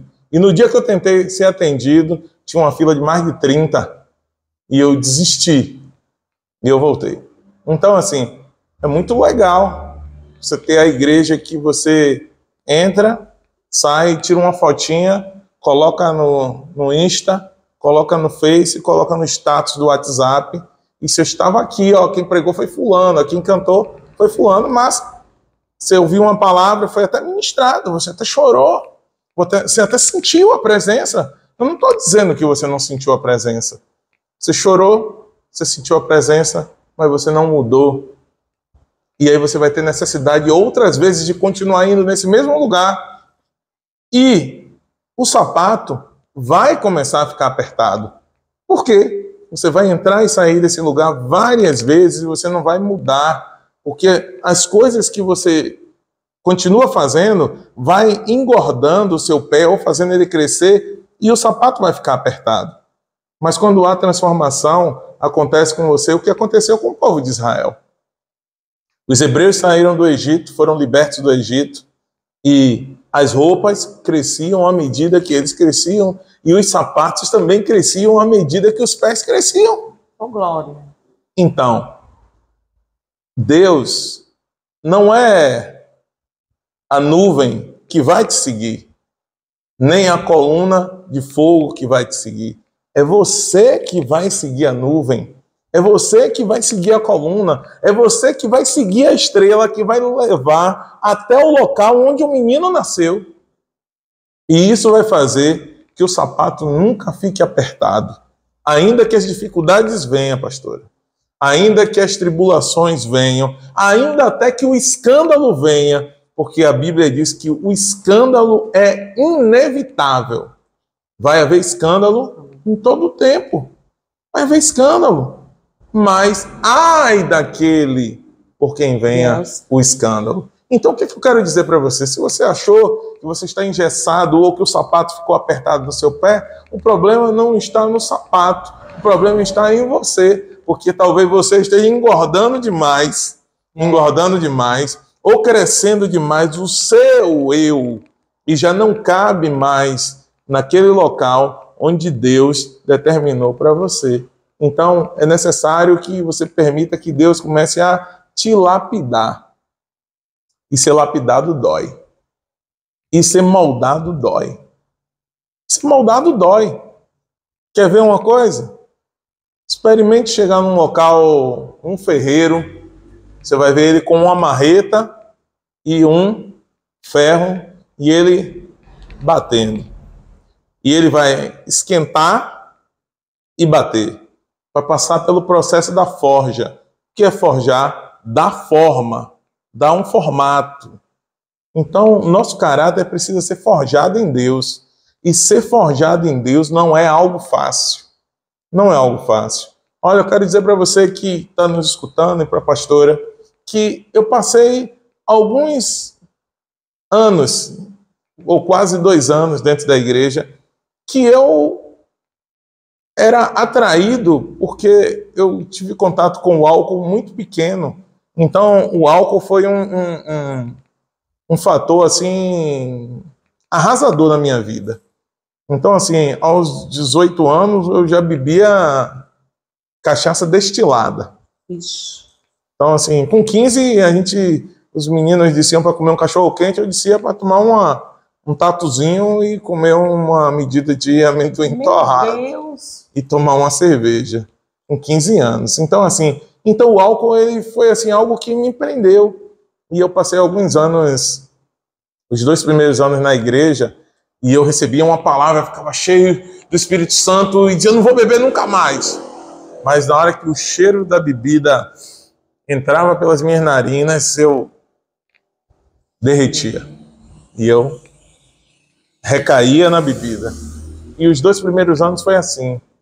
Eu me lembro que um dia eu passei aqui em Pau da Lima e eu vinha no ônibus com a Bíblia embaixo do braço e eu estava indo e um rapaz levantou um copo de cerveja no bar e quando foi virando assim, eu senti uma vontade tão grande de beber aquele copo de cerveja e eu passei a língua nos lábios e aquele rapaz me envergonhou de lá de dentro do bar e disse, você não aguentou ver, irmão? E eu fiquei morto de vergonha dentro do ônibus, parecendo um camaleão mudando de cor. Meu e eu Deus. disse, nossa! E eu desci aqui na Avenida São Rafael, ali em frente ao hospital, e eu não consegui mais ir para a igreja. Atravessei a pista, peguei o ônibus voltando para casa, cheguei em casa arrasado, chorando. Minha mãe disse, o que aconteceu? Eu disse, o inimigo me envergonhou. Mas hoje foi a última vez que eu fui envergonhado. E eu fiz uma oração sincera ao meu Deus e disse: se de fato foi o Senhor que me chamou, se de fato o Senhor é poderoso como eu acredito que seja, se de fato o Senhor transformou todos esses homens que eu já li na Bíblia Sagrada, o Senhor também mudará a minha história. Ainda que seja doloroso, mas eu tenho plena convicção que o Senhor mudará a minha vida. E aquele dia foi o último dia que eu fui envergonhado. A partir daquele dia, eu não senti nunca mais prazer pela bebida. E daquele dia para cá, nunca mais eu toquei sequer algum tipo de bebida alcoólica na minha boca. Então eu quero dizer para você que talvez você não se encaixe dentro desse sapato que a pastora falou, dentro da igreja, você não se veja dentro da igreja. Eu quero dizer que a igreja é muito mais ampla do que você possa imaginar. E que o Deus que mudou a minha vida, que mudou a vida da pastora, que mudou a vida dos meus irmãos, esse mesmo Deus quer mudar a sua história. Esse Jesus que nós estamos falando aqui, ó, o poder dele não é limitado. Ele não operou apenas no passado, ele operou no passado, opera hoje e vai operar eternamente. Imagine, pois, querido, um Deus que deixou toda a sua deidade, que estava lá cingido de glória, de majestade, nas mais excelsas alturas, sendo adorado por anjos, arcanjos, querubins, serafins. E ele diz assim: já foram reis, já foram sacerdotes, já foram juízes, já foram profetas. Agora eu irei. Estabelece o plano perfeito só por amor a você, só por amor à senhora, só por amor a mim. Ele foi lá, veio, cumpriu a missão e disse, no final de tudo, está consumado.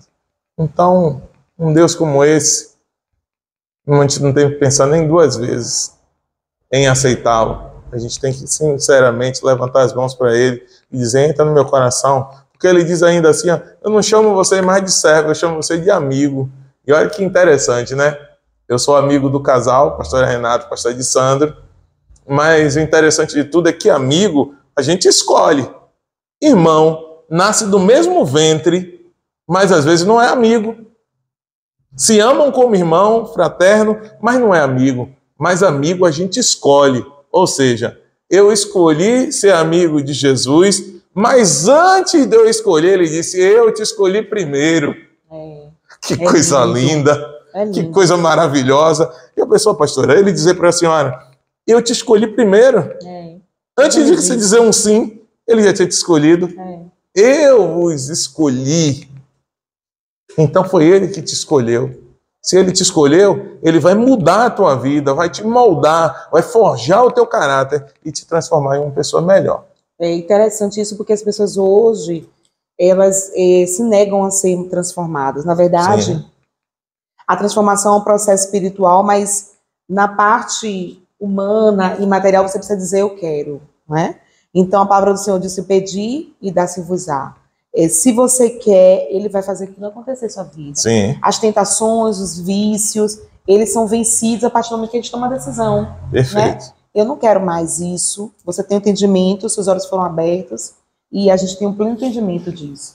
Então, nós estamos falando por que nós seguimos a Jesus Cristo. Nós não seguimos ao Senhor por aquilo que Ele pode nos dar, porque aquilo que a gente acha que é bom na questão do mundo, mas aquilo que Ele já nos deu, que é a salvação. Todos que o receberem, Ele dá a salvação. Todos que crerem no Filho de Deus como seu Senhor e Salvador, recebem a salvação. Amém. Então, nós seguimos o Senhor por esses motivos. Nós seguimos porque reconhecemos nele a fonte da vida eterna. Nós seguimos Jesus Cristo porque nele estamos saciados. Nós não precisamos de mais nada. Mas quando você realmente busca? Porque se você fica num lugar muito superficial, você não consegue enxergar isso. Sim, você só enxerga as críticas, você só enxerga o levantamento de problemas, você só enxerga as imperfeições das pessoas e não enxerga o melhor, que é o que Cristo tem para nos dar. Não é? Não consegue viver o melhor do que aquilo que o Senhor tem para nos dar. Roubadores, ladrões, salteadores, hipócritas, adúlteros, maldizentes, tudo isso existe e o Senhor não nos nega isso. quem as Escrituras conhece, mas esses não herdarão o reino de Deus. Então, quando você vem, a sua vida é transformada, né? Eu sou muito grata ao Senhor por essa conversa hoje, pastor. Nós nos conhecemos e sabemos. Nós não trazemos ninguém que tenha uma vida duvidosa, porque nós temos muito daquilo que nós levantamos aqui no Aroma Suave, que são pessoas que vivem para o ministério, vivem para glorificar o nome do Senhor. Pessoas que tiveram vidas restauradas, que foram mudadas. Perfeitos, não chegamos ainda a esse patamar. Mas nós estamos construindo isso. E o Aroma, ele surgiu para isso, para defender isso. Aí algumas pessoas, não é defender o evangelho, é essa doutrina. A gente está defendendo tudo que se fala a respeito de Jesus, a gente vai defender. Tá entendendo? Falou de Jesus, da igreja de Jesus, a gente está defendendo o evangelho, essa doutrina, não sei o que é. Eu sei que a gente está defendendo, é brincadeira, eu sei o que é. Mas é porque as pessoas querem sempre pausar, pontuar, falar, criticar. Viva o evangelho do Senhor. Perfeito. Não é? Eu desejo que o seu ministério se expanda, amém, mas não nesse sentido que o mundo tem procurado, que é só números, tamanhos. Não, se expanda em graça, conhecimento, em poder do Senhor, que todos que estiverem lá estejam conhecendo mais de Cristo, amém, através do Senhor.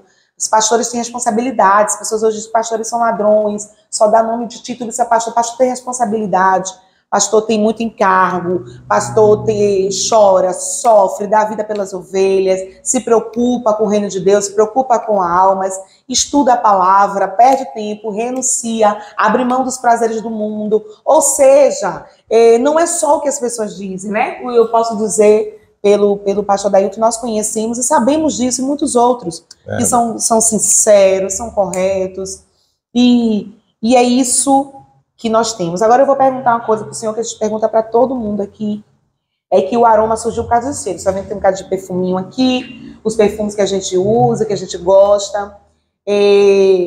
O nome aroma surgiu porque a gente gosta muito dos cheiros e porque a palavra do Senhor diz que o Senhor impregnou em nós o seu perfume. Então nós temos um cheiro de Cristo. Todo mundo tem um cheirinho de Cristo. Vai falar, lá do céu, agora vai pastor Dailton. Pastor Dailton tem cheiro de quê? Qual é o cheiro que o Senhor impregnou? Nosso Senhor Jesus Cristo impregnou. Olha, hoje eu poderia dizer que o que ele colocou no meu coração foi amor a servir. Foi o cheiro do amor a servir.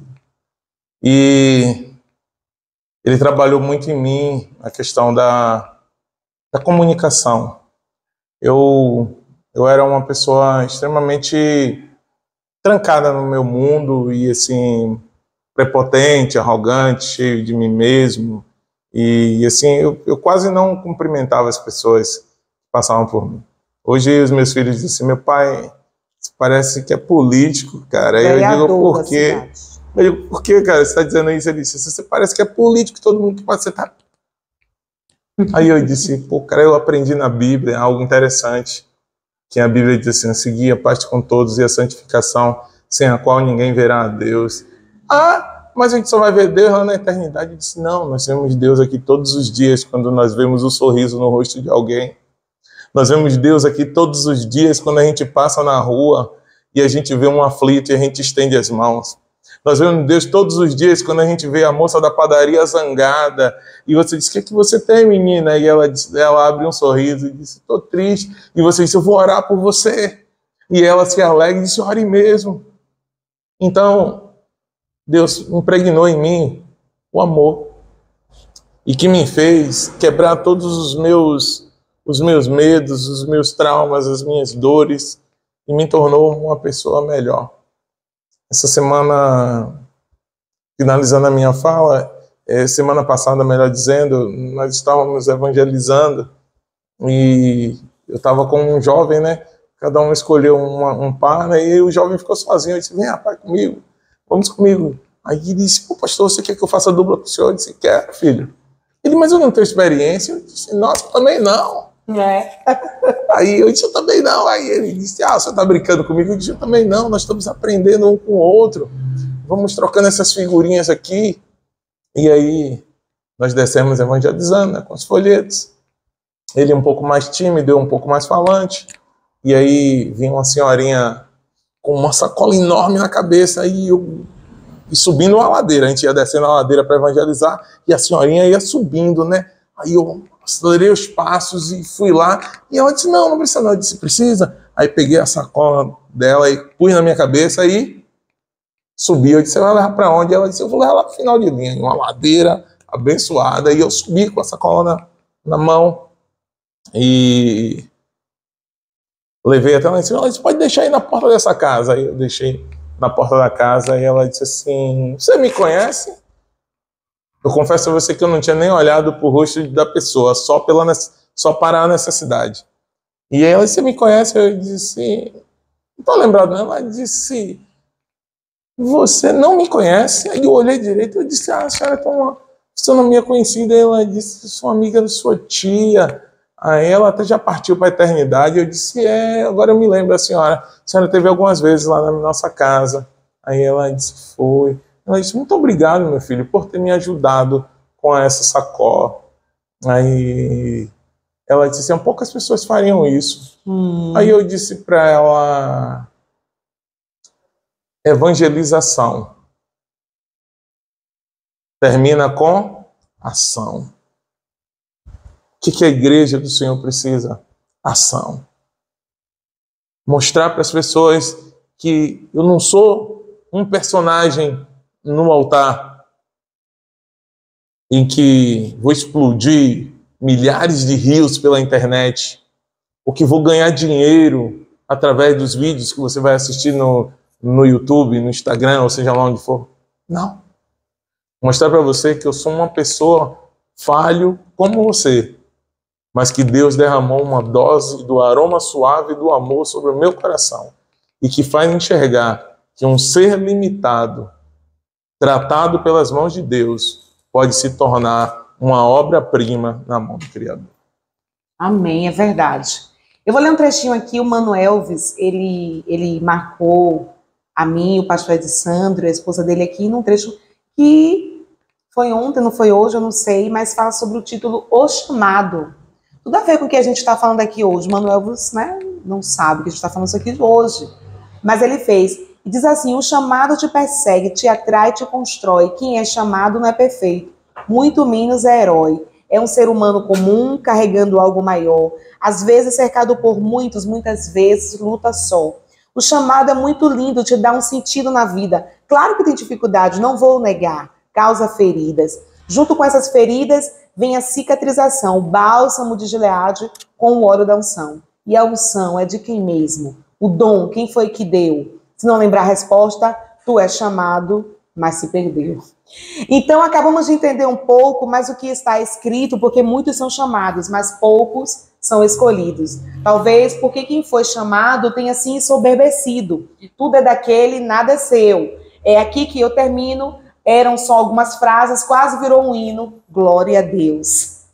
Mano Elvis é bênção de Deus.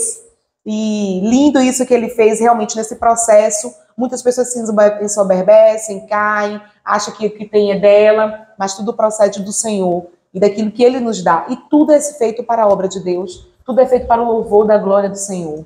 Então somos gratos hoje pela sua vida, por estar aqui conosco mais uma vez, né, de tantas andanças que nós já tivemos, de tantos encontros, né, de compartilhar as alegrias, as dores, não é? De tudo que a gente vive. Ninguém é herói, o Senhor é que é o nosso herói. Verdade. É o Senhor que nos ajuda nessa caminhada, não é? Verdade, que nos sustenta. Essa palavra que o pastor deixou, eu concluo com essa palavra que o pastor deixou, digo para você, por que você segue Jesus?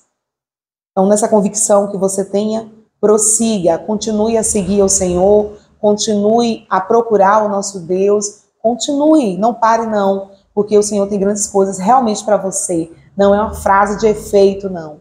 É aquilo que Ele pode fazer e que só Ele pode fazer na sua vida. Por isso, ó, um cheiro bom de Deus para você. Gente, eu tô tomando um suco aqui delicioso da S.A. Polpas. Esse aqui é de uva, mas tem carambola, tem açaí, tem tem toda a fruta que você quiser. Lá tem S.A. Polpas. E agora tem uma novidade.